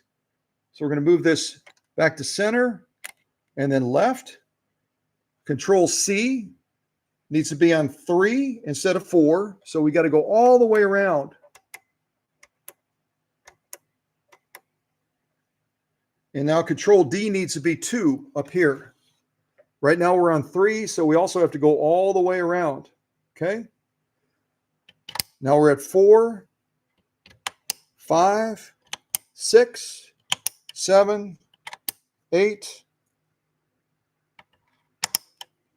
1, and 2. All right, so we should have all of our settings now. We've got Control D on 2, Control C is on 3, Control A is going to be on 1.5, and our needle position is going to be to the left. Hopefully you can see that. Yep. All right, let me set the camera down. And hopefully that stitch kicks in right away. That's the thing with a mechanical machine. With an electronic machine, like a contemporary electronic machine, if you push a button, that computer is automatically and immediately going to move it to that pattern. When you've got a mechanical machine like this Model 360, that cam stack has to be in the right position with all of those little fine feeder arms driving that mechanism properly in order to get the outcome that you want. So sometimes it's immediate. Sometimes, depending on where that cam stack stops, it might have to work a little bit before it kicks that pattern in. Okay? So let's give this pattern a try that's Kathy picked out. It's going to be that blue one right there. And we've got all of our settings proper. 1.5, left needle position. Control C is 3, Control D is 2. All right, let's give this a try, see what we get.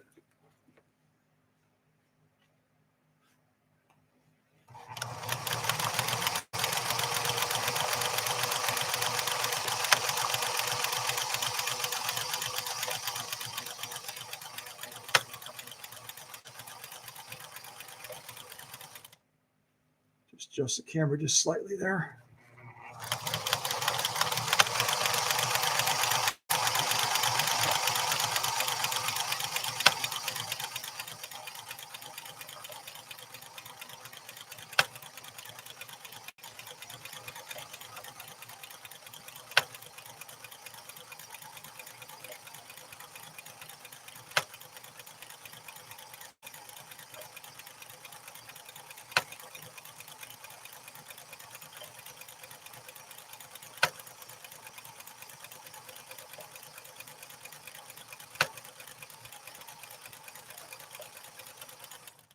Yeah, that mechanism is not engaged yet.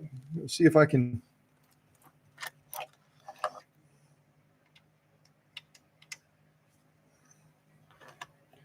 The only thing with mechanical machines is they can get those little hiccups, can't they?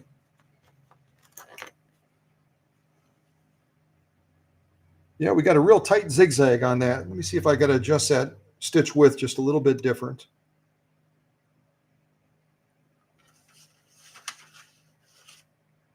1.5 left needle, 3 and 2.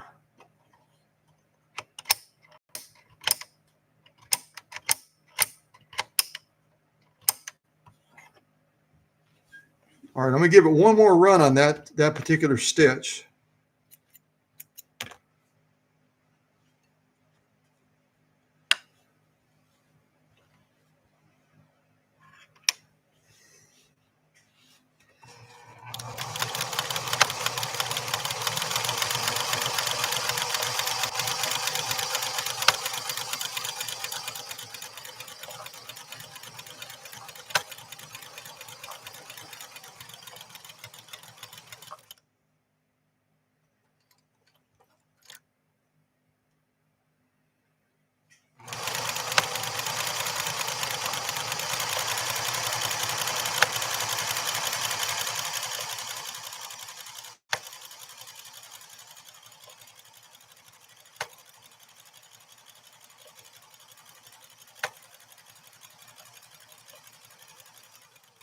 Yeah, that's stuck a little bit, isn't it? That one's stuck a little bit. I'll have to look at that. See if I can move it to one of the other ones. Move it to one of the other ones in the same area. See if it's just a matter of that pattern is sticking a little bit. 1.5. That's correct. Left needle position. 3 and 4. Let's see here.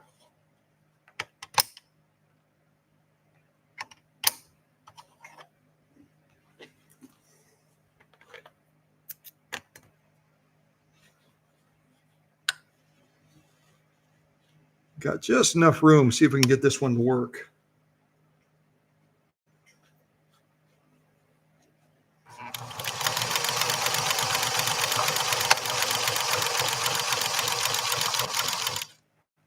That stitch length is too short. I got to adjust that. Hold on.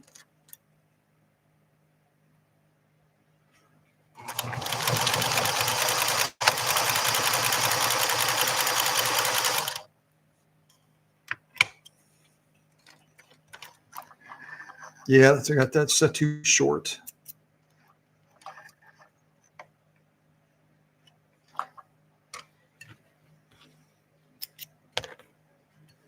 All right, try this again.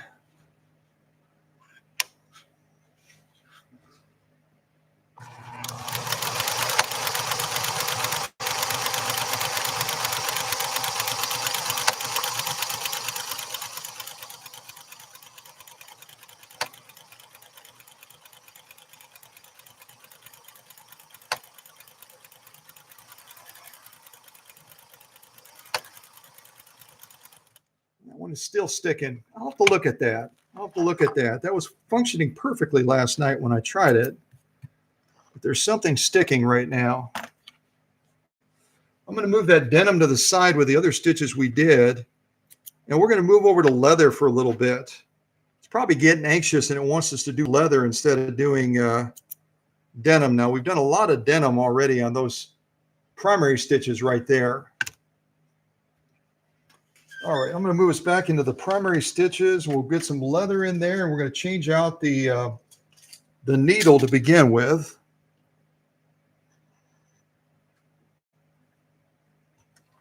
Yeah, bring that down.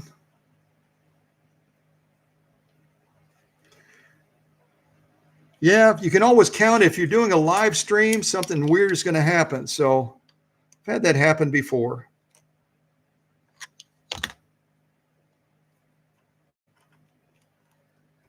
Mechanics always have challenges that will pop up sometimes. So now we're moving from a universal needle back to a size 116 leather needle. We're going to try some leather sewing with primary patterns.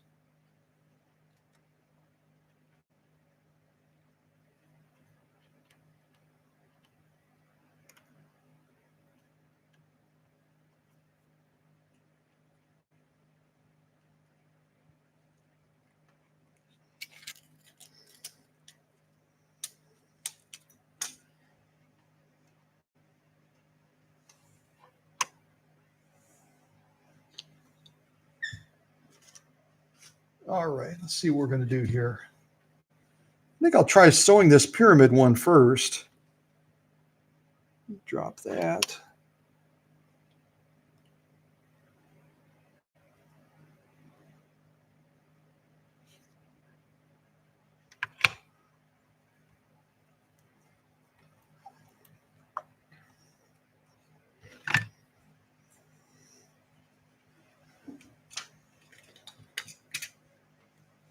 Actually, I'm going to do a straight shot first.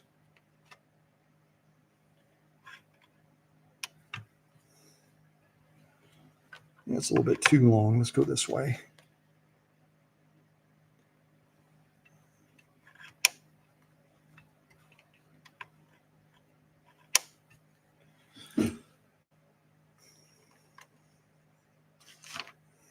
Okay, let's try one of these. I don't think I've done this one yet. That's set on 0. Let me try this. Let me try this black one here.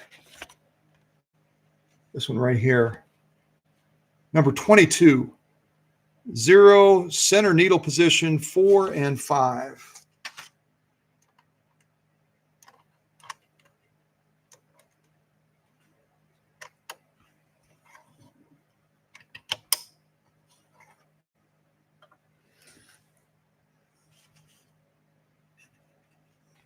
Oh, I've got it facing the wrong way. I've got the nap up. You can sew against the nap, I guess. That's fine.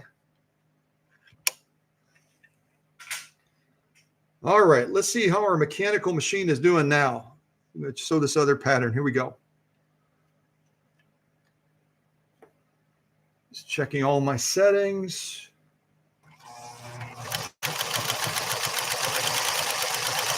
Just doing that straight stitch again. Now it's kicking in all of a sudden. See that? There's a little bit of a delay because of that cam stack design.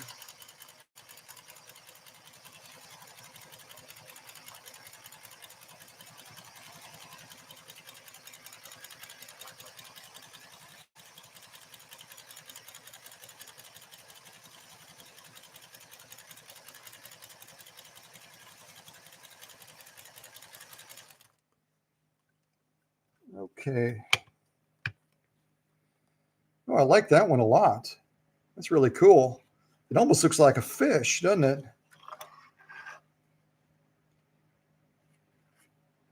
There's nothing like the way that stitches present on leather. They're just spectacular, aren't they? You see, again, that little, one of the problems with mechanical machines is you get sometimes that little glitch point is before that cam swings around and starts kicking in. Then it does a beautiful job. It does a beautiful job. I'll try another one. Do some more leather sewing. I don't know if Melinda is doing any leather sewing or not, but we'll do several leather sew-offs on this one. I'm just going to keep sewing down, and we'll see how she does.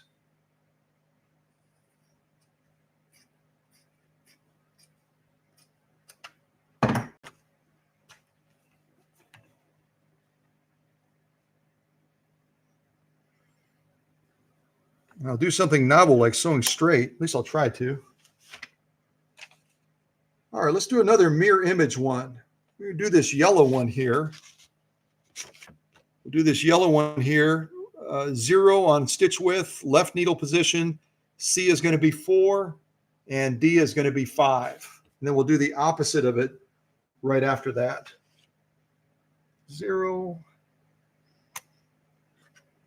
Needle position 4 and 5. So that should be good to go. Let's try this one.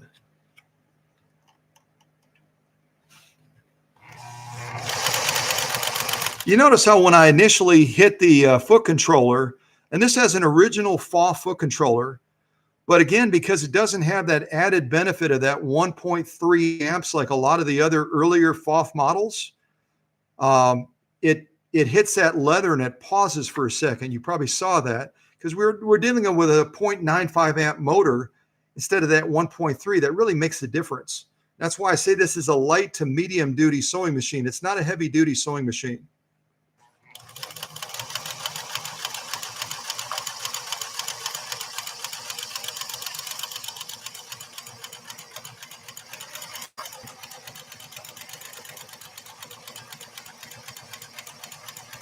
That leather needle really makes a difference, though. It does help. It does help for sure.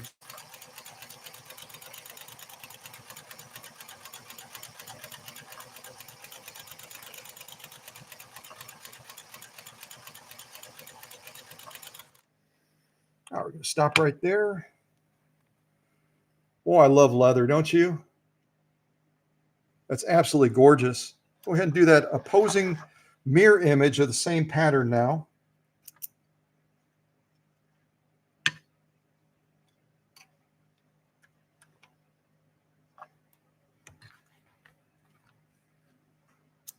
So all we should have to change is the needle position.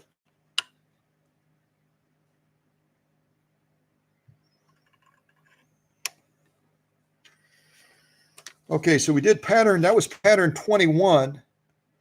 Now we're going to try pattern 23. 0, we're going to change the needle position to right needle position. 4 and 5 are going to pretty much stay the same. So let's try this one now.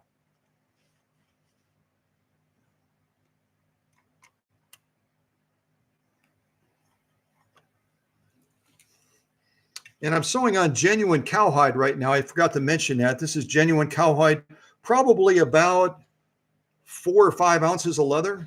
4 or 5 ounces of leather. All right, here we go.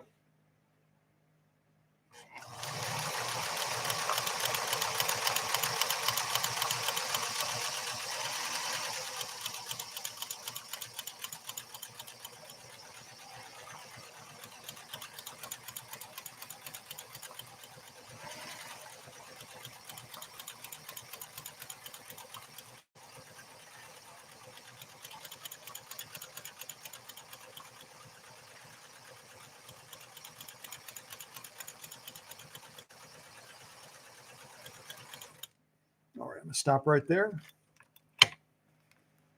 So now we have a mirror image of the pattern. We went from pattern 21 to 23.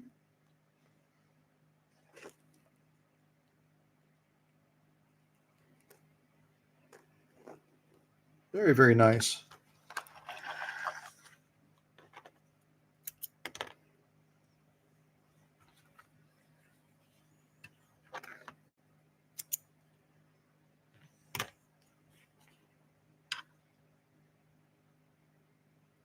I better skip over on that one. We've got some sort of a weird anomaly on that leather. I could try sewing through that. Why don't we sew through it, see what happens? I've got more leather needles if we break a leather needle, but with a size 100, we should be able to plow through that abnormality in the leather right there. Let's see, I'm going to pick another fun one. I don't think anyone picked 31. I'm going to try this 31 here, the black one.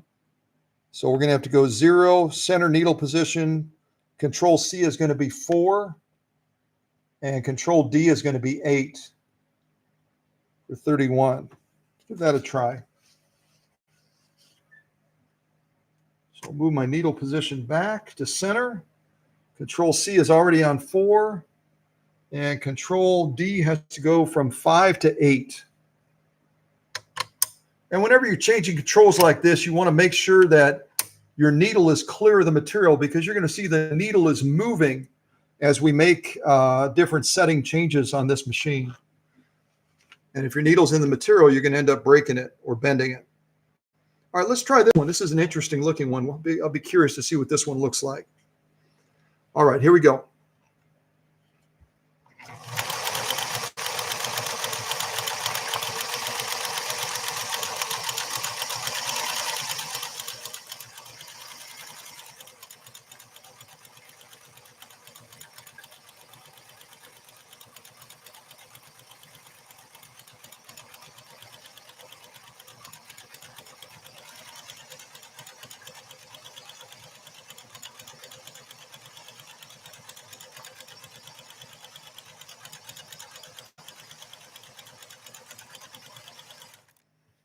All right, we'll stop right there.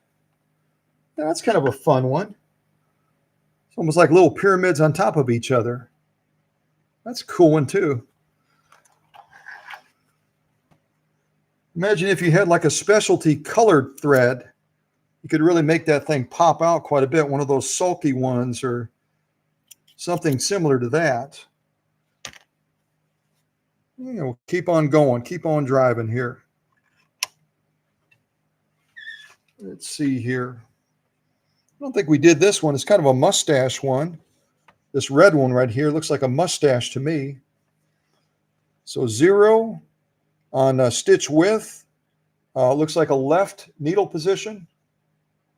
And then Control C and Control D are both going to be on 5.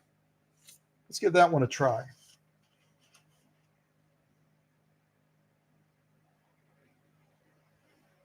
All right, left needle position, 5.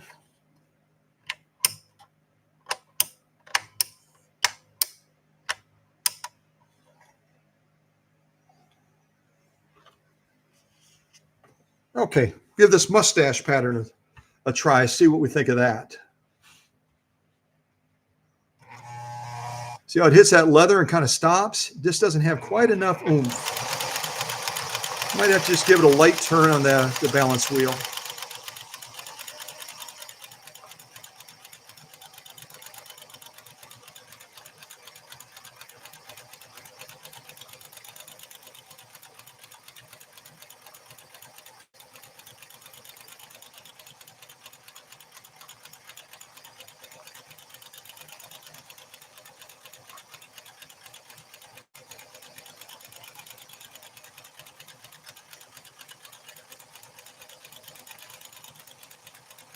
That looks really similar to the other one that we did.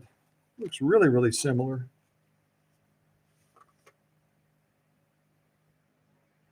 Yeah, it's real close. 0 left, 5, 5. It's going to be a real close pattern to that earlier one that we did. It looks almost identical. And it could be my stitch length setting is not quite tight enough to define that one. Let's try something different. I'm going to try this blue one now. It's going to be a 0 on stitch width, left needle position, and then 4 and 6 on Control C and D. Control 6. Let's try that one.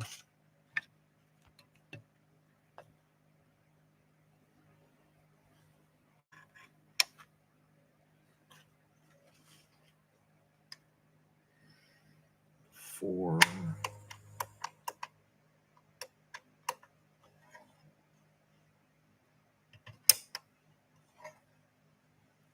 All right, we'll give this one a try. Give it a little bit more gas launching now so it gets through that leather more easily.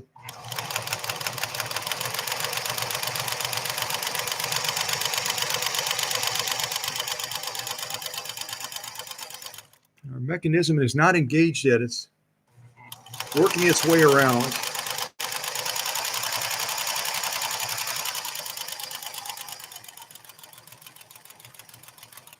Oh, I see what it is. What? Hold on a second here.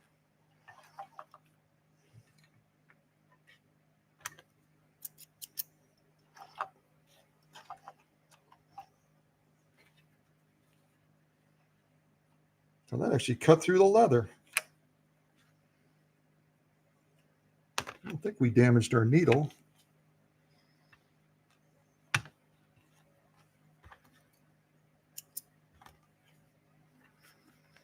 Turn this around. We'll start on the fresh side.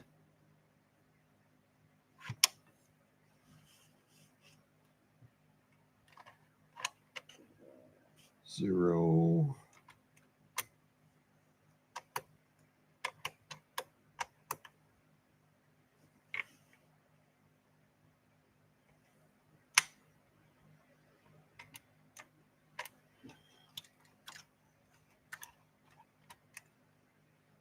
Center. 4. Let me try this one. And 6.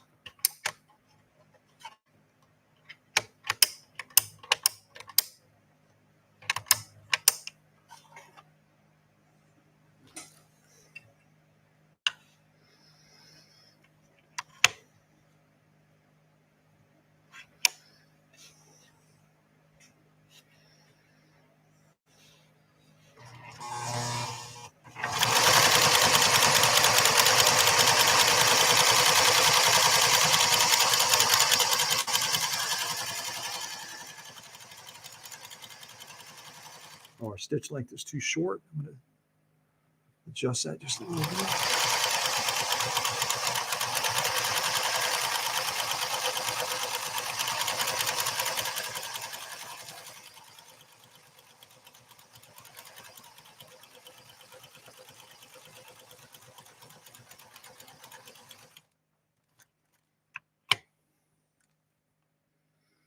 I ended up changing patterns and went to a diamond pattern. I like this one a lot. That one presents real well.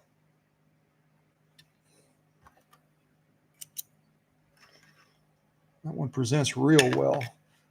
Oh, well, that's a problem. I just ran out of thread. Let's see here. Let me grab another spool.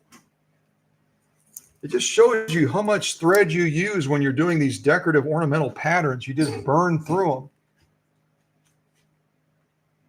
Let me get my little...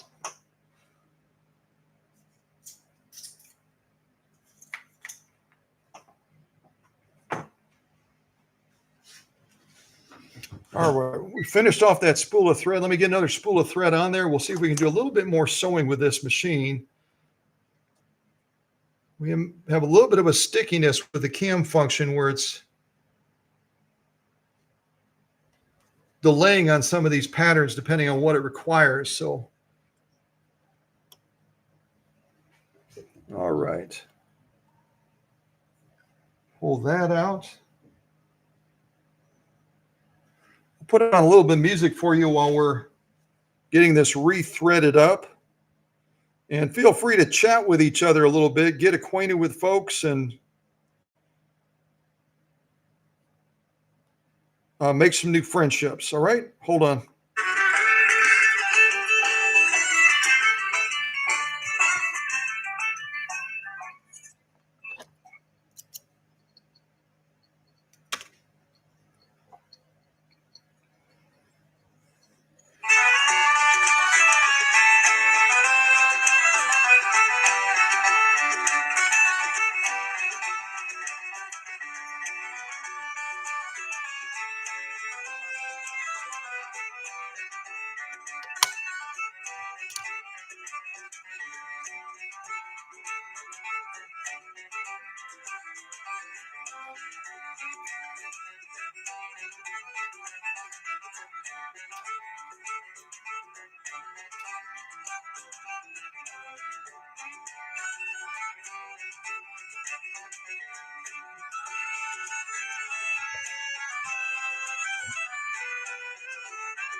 Okay, I've got a confession to you. I did a little bit of quick troubleshooting on these blue stitches. I wondered if a mechanism might be stuck, and I think I just unstuck it. But I'm going to give it a try and see if we can get one of those stitches to work for us. A machine like this that's been overworked making sailboat sails can sometimes run into little glitch issues, even after workshop magic. So we'll give it a try and see if we can get that to work now, because it was sticking before. See if we can get it, see if we got it unstuck.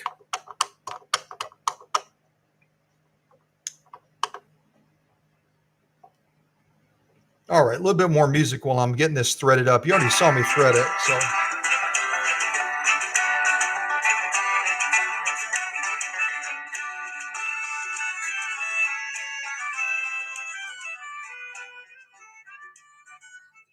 The fun of doing live streams, you encounter the unexpected, but that's okay. We're up to the task.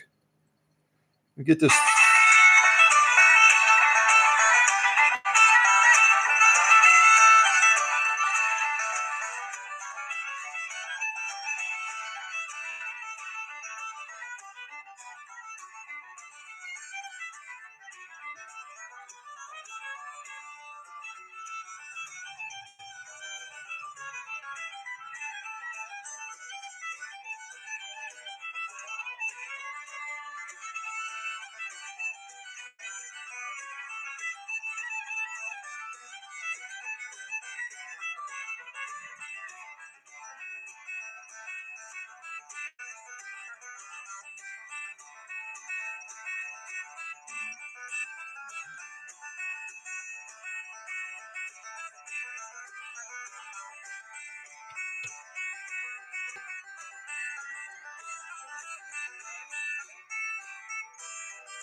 It still seems like it's sticking a little bit. I'm going to try it one more time.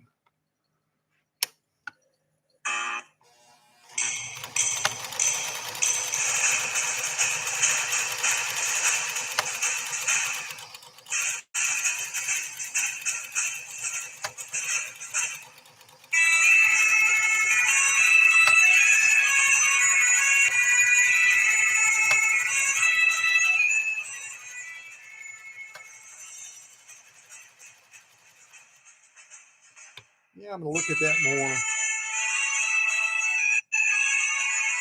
I'm going to cut off the Irish music. There's a mechanism that is sticking a little bit right now that's causing issues with the specialty 1.5 stitches. So I'm going to have to look at that a little bit further and diagnose that before the machine gets shipped back. There could be a little bit of old grease in there or something like that that is causing issues. But we gave it a try anyway. All right, let me move back to primary stitches. I think I was going to do some denim sew-offs as well.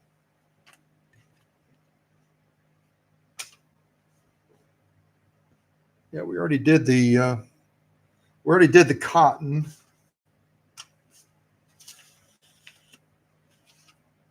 At any rate, when that mechanism wasn't stuck until we did the live stream, these are the other stitches that I wanted to demonstrate to you.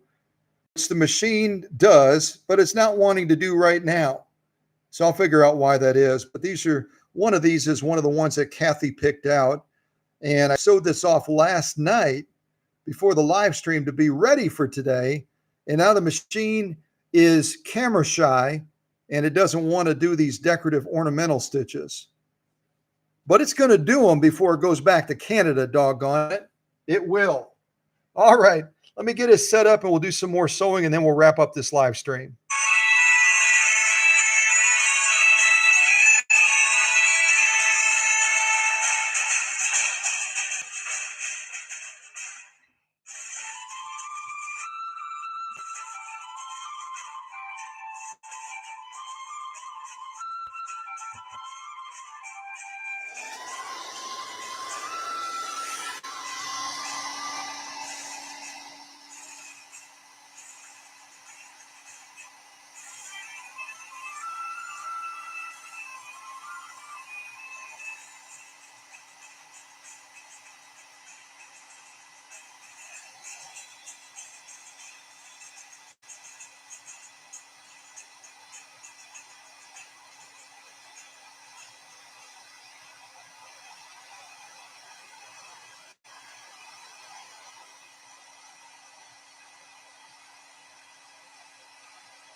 Well, if you didn't notice,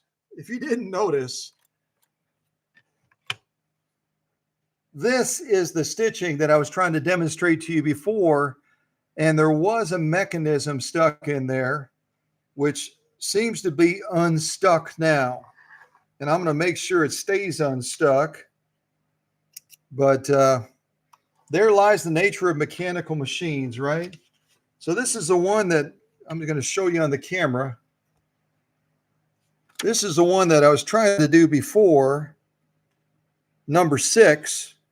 And I'm trying to remember the one that Kathy wanted to see. Kathy wanted to see one of these. It might have been number 7. I don't know if it's going to stay cooperative and do number 7 for us, but I'm going to give it a swing, see if I can get it. So the only change we're going to make is we're going to go from 6 to 7 on Control D. That's the only change we're going to make. See if we can generate this other stitch. And we'll just go on the inside of this leather on this little pyramid thing that we got going on.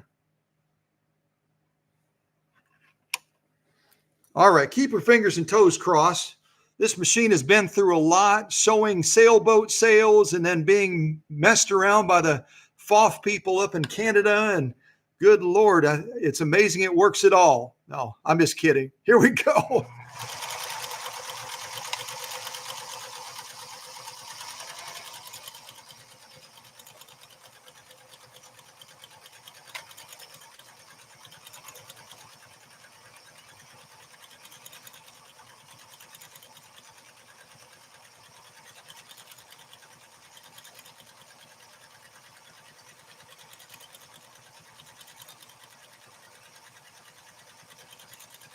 All right, let's stop right there.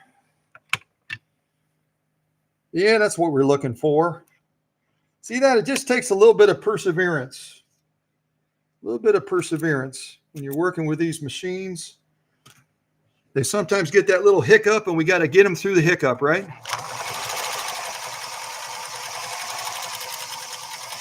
Hope I didn't just break my thread. I don't think I did. Yeah, I think it's okay.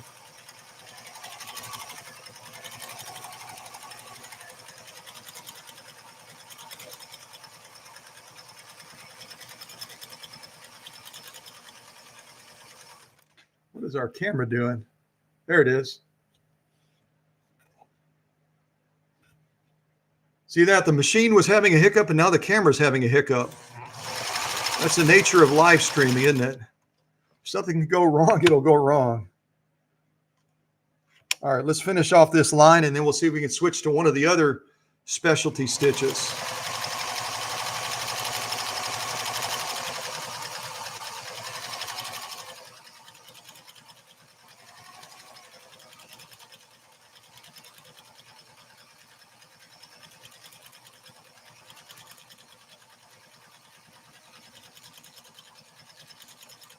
You can tell I was determined to get that to work during this live stream. I would have gotten it figured out off camera, but it's so much nicer to try to get it done on camera. Isn't that turning out to be quite spectacular, isn't it?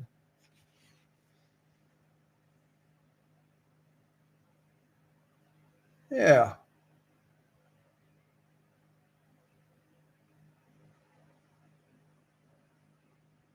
That's what we were looking for. Lord willing and the creek don't rise, we'll do a couple more, work our way all the way to the middle. We'll work our way all the way to the middle. Yeah.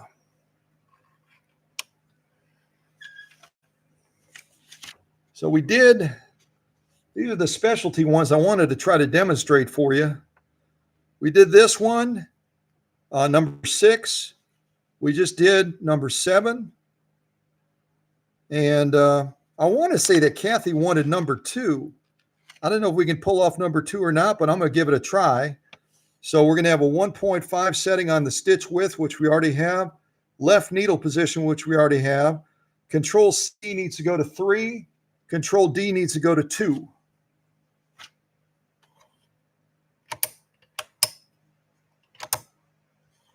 All right, let's try. See if I think this is the one Kathy wanted. We'll see if we can get this one done and then wrap up the leather sewing at least. All right, here we go.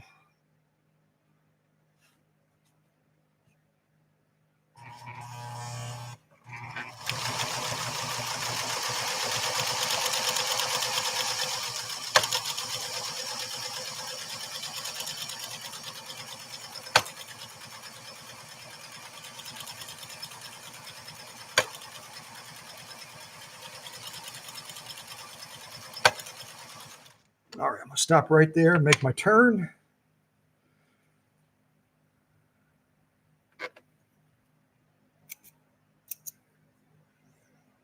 And on some of these decorative stitches, you might have to make some tension adjustments because of the needle swing factor. You're doing so much movement of that needle, it sometimes will throw the tension off just a little bit. So you might have to tweak it a little bit depending on the stitching and the frequency of the stitching that you're doing. All right, let's give this last row a try. Oh, that's caught there. My thread did a little funky thing over here. I just had to straighten it out. I was wondering why it wasn't feeding quite right.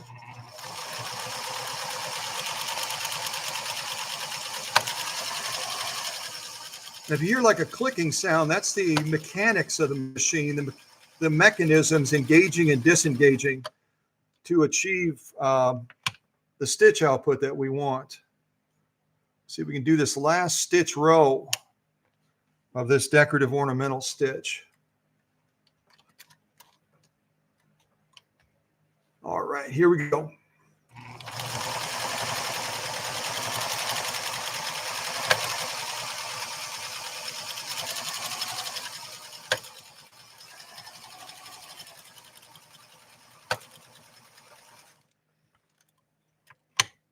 Woo, doggy. That was a little bit of fun, wasn't it?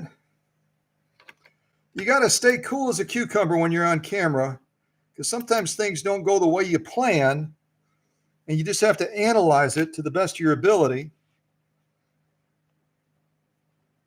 Isn't that lovely? Those are the stitches that were not wanting to come out of this machine, but they just did it like it was as natural as breathing last night when I was late in the workshop getting ready for this live stream. And then they get on camera and they get all nervous. Their bobbin starts shaking. Their needle bar starts jostling. And they're like, I'm in front of the camera. I don't know if I want to do this. Well, you need to do it. Our friends are watching. Isn't that lovely? Just beautiful. Lock stitching is just as good on the nap of that leather. Just as lovely. Well, I am pleased as punch that we could troubleshoot it during the live stream and get that mechanism to come back to life. It's just kind of stuck a little bit, just like getting stuck in the winter, right? Well, we don't give up at Cow Country. If we're battling something, we'll battle it till we win, right? Yeah, very, very nice. Very, very nice. Very nice. We got room for, I know what y'all are saying. We got that open space there. What's that about? I don't know if we can do one more and fit it in there. I'll give it a try. I'm playing with fire now. All right, so we did the number 2. Why don't one of you type, we already did, I think we already did 6 and 7. We just did 2. Anybody got a strong feeling about one of these other ones? Number 1, number 3, number 4, number 5, number 6. I don't think we did 6.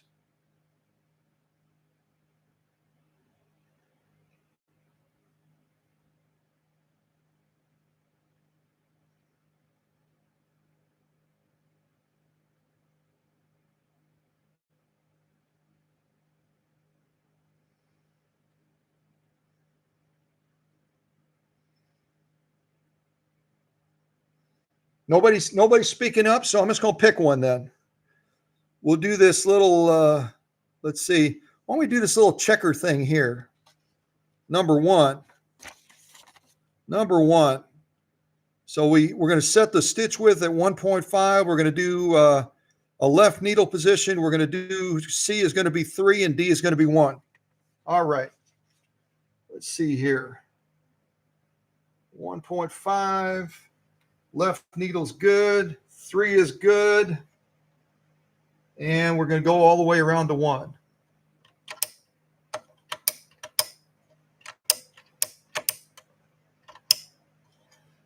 All right, this is going to be my last sew off on this leather because I don't have any room left.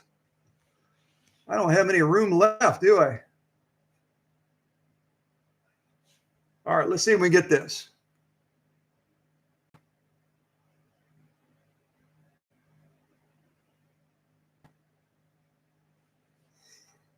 He must be talking about the Irish music. That's our friend talking about Irish music, I think.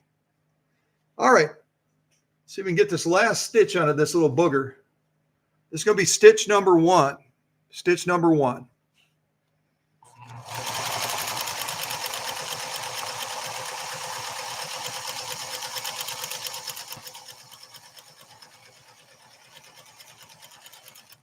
I don't have much room to work with here.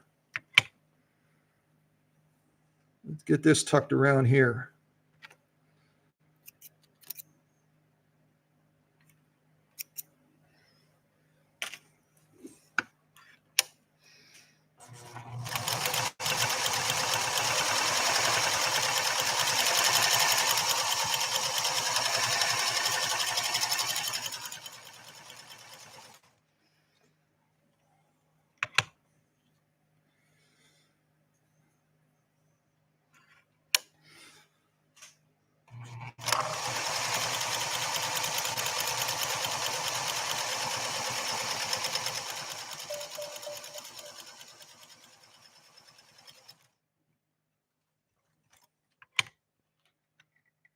Well, I got it pretty good at the end there. You can see that pattern presenting. It doesn't have much space to present though, does it? It doesn't have much space to present. There you can see it now. It almost looks like a cow head in the middle, doesn't it? Little horn things going on. That's appropriate for leather, isn't it? It's appropriate for leather to be able to do that. All right. Well, I'm glad we could overcome obstacles. Live streams are not about everything going right. It's about getting to the end and accomplishing what you set out to do. And that's what we did today. So I'm very pleased with that. Very, very pleased with that. And I'm pleased that Melinda and Greg found Cow Country and gave us an opportunity to do what the folks in Canada were not able to do. And we're able to get this machine back to greatness again. The only thing I haven't done yet, and I've got the leather needle in. Let's see. Oh, I was going to do that. I was going to try to push this machine just a little bit and do 2 layers of genuine cowhide. It could probably get us close to 7 millimeters, real close to 7 millimeters of leather, genuine cowhide. Again, that's kind of pushing it a little bit on this machine, but I'll see if we can run something off on here. I'll pick a stitch to do it with. It's not going to create too much needle movement going through that much leather. Let's see what we can get here. Does anybody have a stitch in mind that we can do on this 2 layers of genuine cowhide? I guess we could sew what we just sewed, couldn't we? We'll just stick with what we have. We'll just give it a little bit more room to work. All right, let's see if we can get through this genuine leather. We're sewing again with a Schmetz 100 size 16 leather needle.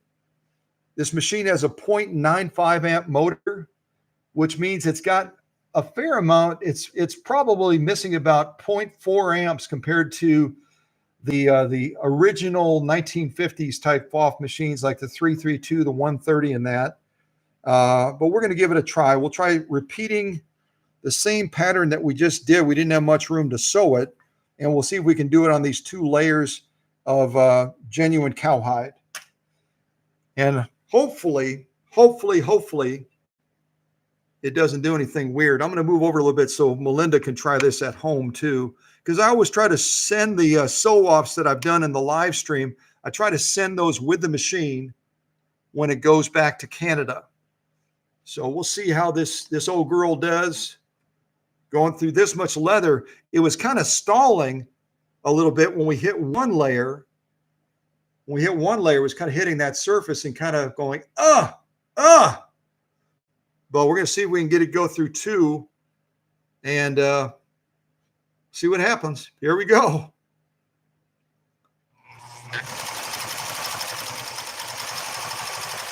I gave it a little bit of a hand start. Oops, camera's bad. Hold on. There we go.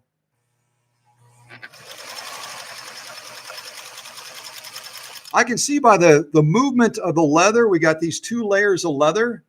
I can see that our presser foot pressure is not high enough. If we were going to be sewing a lot of this, which we probably shouldn't be doing on this machine, if we were going to be sewing a lot of this, we would have to take off the top like I showed you at the beginning of the live stream and take a screwdriver and turn that presser foot pressure down about probably a 1.5 to 2 turns. If you watch real closely, you'll notice that those feed dogs are kind of losing their grip just a little bit on these two layers of leather as we're going down. There's not enough pressure down. So I better slow my sewing down a little bit and give it every chance to succeed, right? All right, here we go.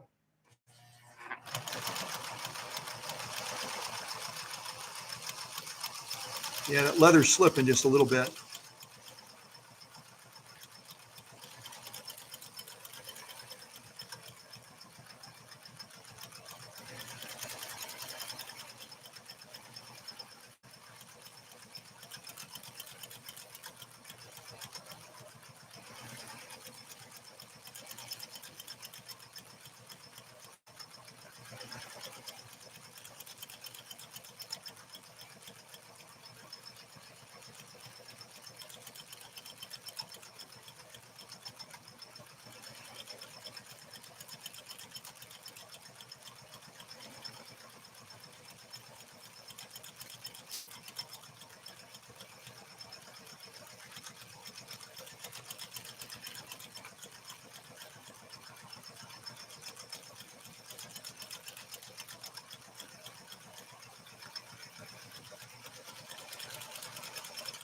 All right, I'm going to stop right there.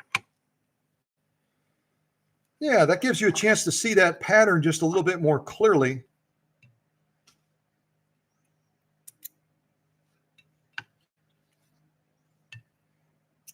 And this again is through about 7 ounces of genuine cowhide.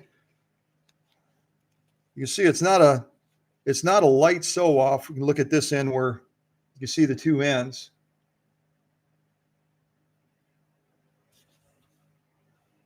Yeah, I don't even remember which side is which side. I think that's our top stitch right there, pretty sure.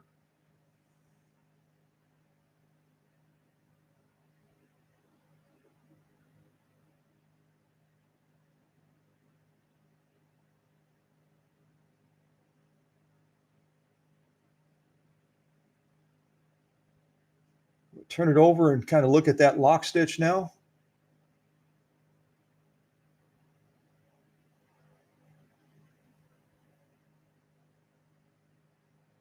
Looks like our upper tension might be pulling just a little bit too hard.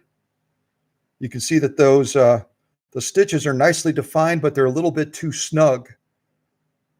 So if we were sewing a bunch of this cowhide, 2 layers of it, we would want to go ahead and back off that upper tension just a tiny little bit, because I'm seeing a little bit too much pulling on the bottom.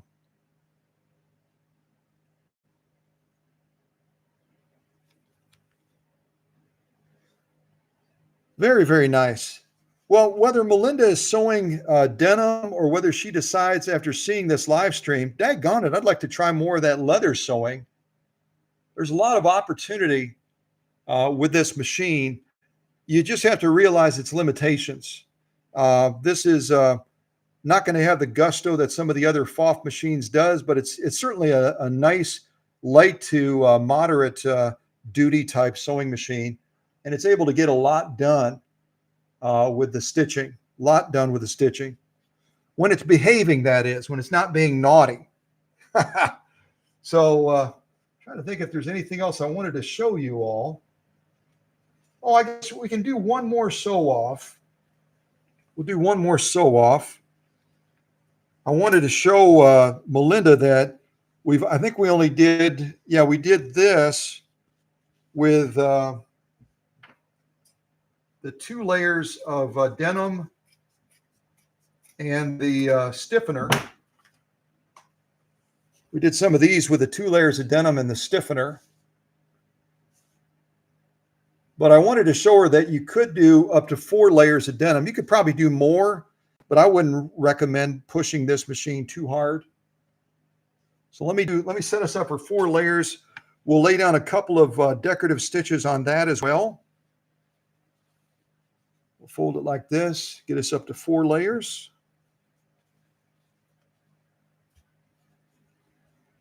Yep, that's 4 layers right there.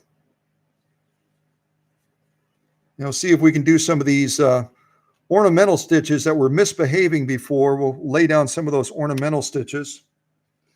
And again, with 4 layers of denim, we would probably want to take the lid off and bump up our presser foot pressure, turning it a little, probably 1.5 turns clockwise. Well, we're just going to try to sneak through the finish line here since we've been running quite long. And we'll do a couple of these final specialty ornamental stitches up here, the blue ones. Matter of fact, how much room do I have? I might do all of them. We got the checker one, this funky one, number 2, number 3, number 4, all the way through 8. We'll see how many I get done. I'll start with 5 and 6 so we can have a posing image on here, and then we'll see if we want to go any further than that. Okay, so if I set it on 5, we're going to have a 1.5 width setting, a left needle position, and then 3 and 5 on Control C and D. Let's give that a try. Control C is going to be 3, that's already there, and D is going to be 5.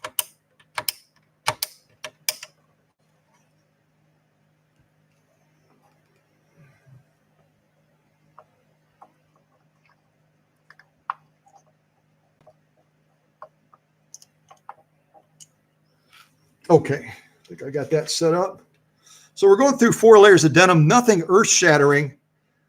But again, I'm trying to give Melinda, I guess, a little bit of a message of don't push this machine too hard. She also has a Husqvarna CL21. That's going to have probably going to have a 1.5 amp motor. That's going to be a lot better for some of the heavier sewing that she might be doing.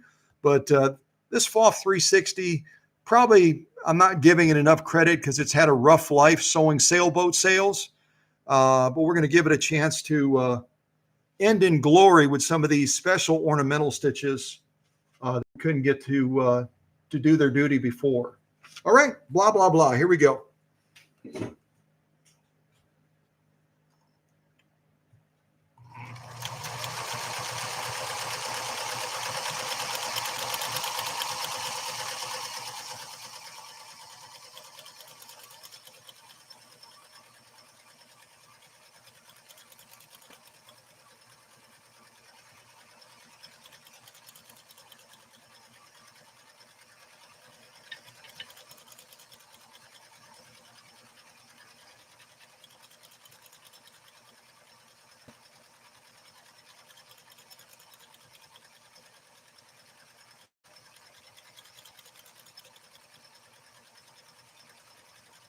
And I should say, yes, we are sewing denim with a leather needle, by the way.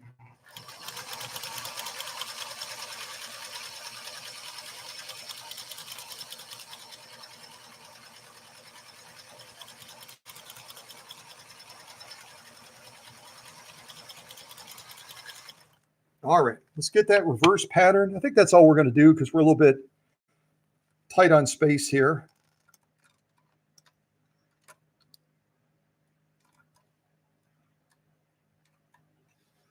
Our bobbin might be getting low. It's kind of pulling funny a little bit. I'll have to take a look at our bobbin real quick.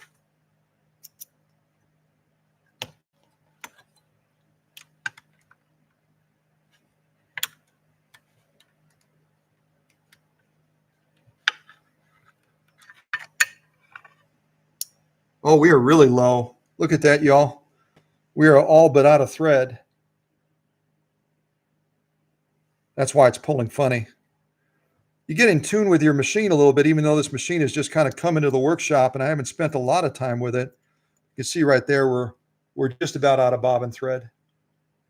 So I'll put that other bobbin in that we wound to try to be ready. And we'll see if we can finish this out. I just want to make sure I didn't swap it. Yeah, that should be the correct one. Again, when you're putting your bobbin in, we've done a lot of sewing. So if this were my machine, I would take a Q-tip swab and I would just put a light little layer of oil on the inside of there because this thing has to turn so much. But we'll see if we can just slide her in there. Thread over the top again. So as it's turning in the raceway, it's going to be turning counterclockwise. And by that I mean when it's plugged in the machine like this and that thread is coming out, you notice that this bobbin is turning counterclockwise. That's what I mean by that. All right, let's see if we can finish off this last little stitching with a reverse image of what we sewed through these 4 layers of denim.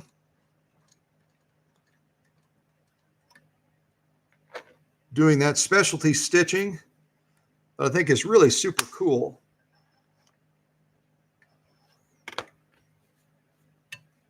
And then we'll wrap up this live stream. Hopefully you met some new friends today. I saw some new screen names in the live chat. And I should probably be a good host, although I know the leaders have already made everybody feel welcome. I have no doubt about that. But I should probably be a good host and just quickly go down and say hello to folks. Let me scroll way up because it looks like there's been a lot of chatting. So a special hello to Mindy out in Arizona. And good morning to Teresa and Tim out in Wisconsin. I should say up in Wisconsin. And Teresa and Tim are hoping to come and visit Susie and I around Christmas time. That'll be a lot of fun. And let's see who else we have. Monkey Foot Racing. Gotta love that name. Glad that Monkey Foot Racing could pop in and say hello today. Paula Noel out in West Palm Beach, Florida. Good morning to Paula. I already said hello to Mindy out in the great state of Arizona. I'm scrolling. Kathy King. Hello to Kathy King.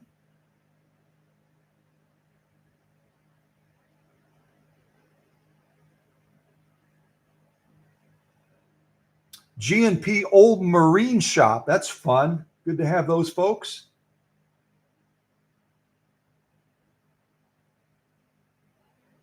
Hopefully I didn't miss anybody. Oh, Susie Geller. Good to see you, Susie Geller, my beautiful wife.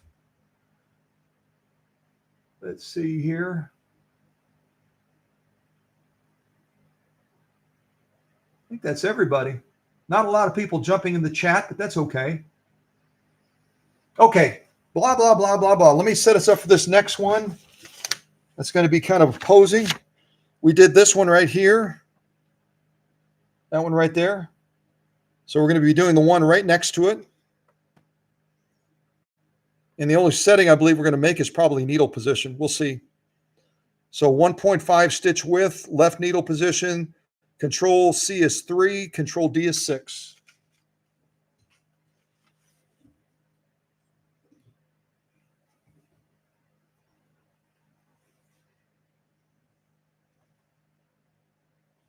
Oh, actually, the only thing we're changing is Control D. We're going to go from 5 to 6. From 5 to 6. All right, let's get this last stitch off done. And unless somebody else, something else in mind, we'll wrap this up. 1.5 stitch width, left needle position, Control C is 3, Control D is 6. Oh, actually, the only thing we're changing is Control Control D. We're going to go from 5 to 6. From 5 to 6. All right, let's get this last stitch off done. And unless somebody else, something else in mind, we'll wrap this up. Now that we have bobbin thread. All right, here we go.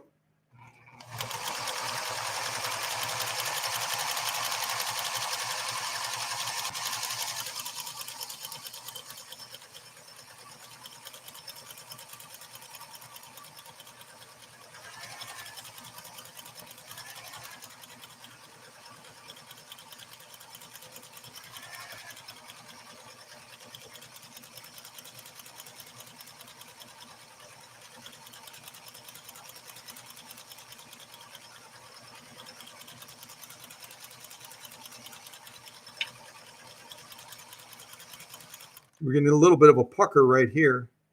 We're going to have to sew over this pucker as best as we can. That's what happens when you don't have proper presser foot pressure, is it doesn't feed evenly over the feed dogs and underneath the presser foot, and that material can shift, just like when we were sewing the leather, and then you get these little pucker things going on. So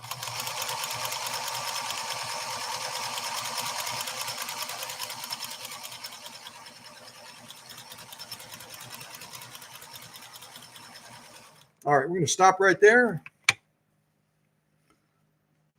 Yeah, lovely, lovely stitching. Lovely stitching. Kind of looks like a sea wave almost, doesn't it? Very, very nice. Well, I hope everybody enjoyed getting to know Melinda's PFAFF 360. Again, in German, it would be 360. This machine has been through a lot and spent a lot of time at the Canadian PFAFF Specialty Repair Shop, and they did their best. They did their best. I'm guessing that they're probably used to working with the more contemporary PFAFF machines, and these mechanical ones, as you witnessed today in this live stream, they can throw you these mechanical machines can throw you a curveball sometimes, and those folks probably just didn't have the time or patience or inclination to want to wrestle with this machine anymore. They even had the repair manual, and they couldn't figure it out. But I'm grateful that we had the opportunity to get it here in Kentucky and get her back to doing what she's supposed to be doing. I'll show you the sew-offs that we did on camera and off. And then we'll wrap this thing up. So last night, we did these. Did a lot of these sew-offs on this 100% cotton with a stiffener. Just lovely, lovely stitches. I sent these to Greg, and he shared them with Melinda, and she was excited, very excited to try these on some of her bags. Did some more of these last night for the live stream.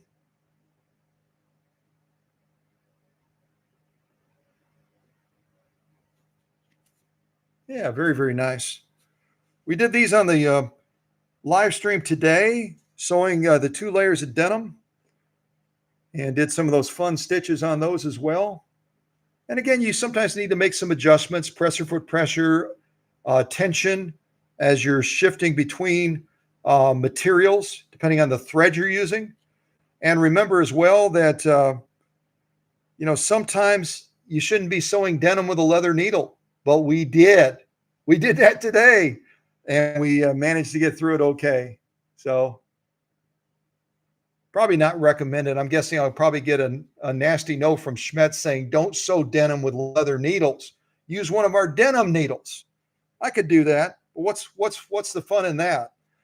And then we did these 2 layers of genuine cowhide. See, this end kind of shows you the thickness a little bit.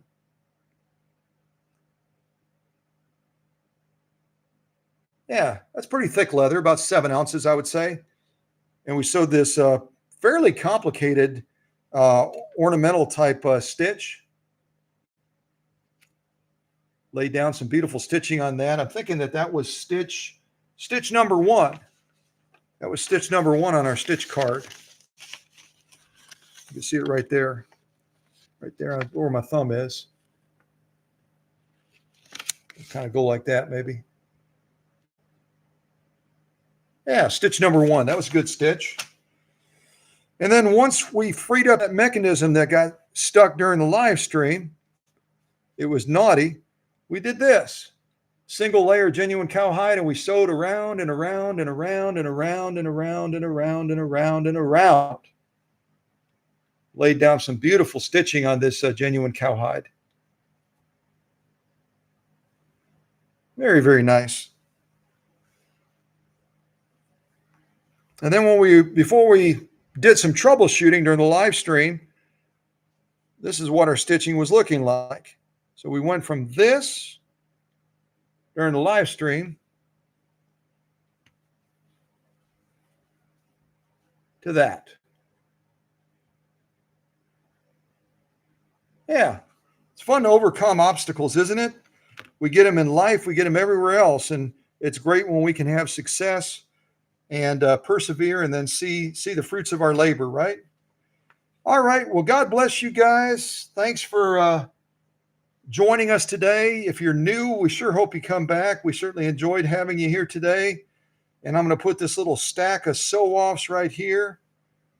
Our trail of tears as we were battling things and enjoying success. I'll turn this machine around so you can see Melinda's machine that's going to be heading back to Vancouver, British Columbia very shortly. And she'll be able to have fun with this machine over there and put her to work making bags. If you joined us late, you can certainly rewind. You can certainly rewind and look at some of her bags, and I'll also show them to you again real quick just so that we can celebrate the creativity of this great lady. See, I put on some, oops, I hit the wrong button. Daggone it. Is it too early for Christmas music? Probably. It's probably too early for Christmas music. Oh, I'll put it on anyway.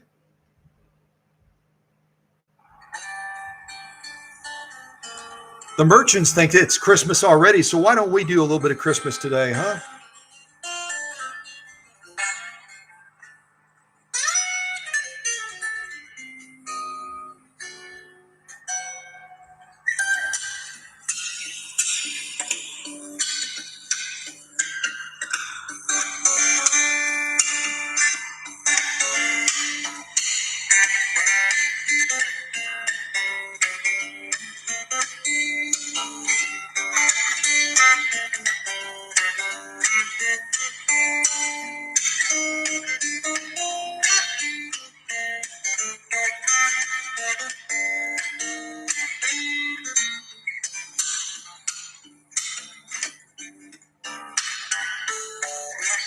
Oh, wrong one. Take care, everybody. God bless. Thanks to the leaders for taking care of the family. Y'all have a great rest of the week or weekend or whatever it is.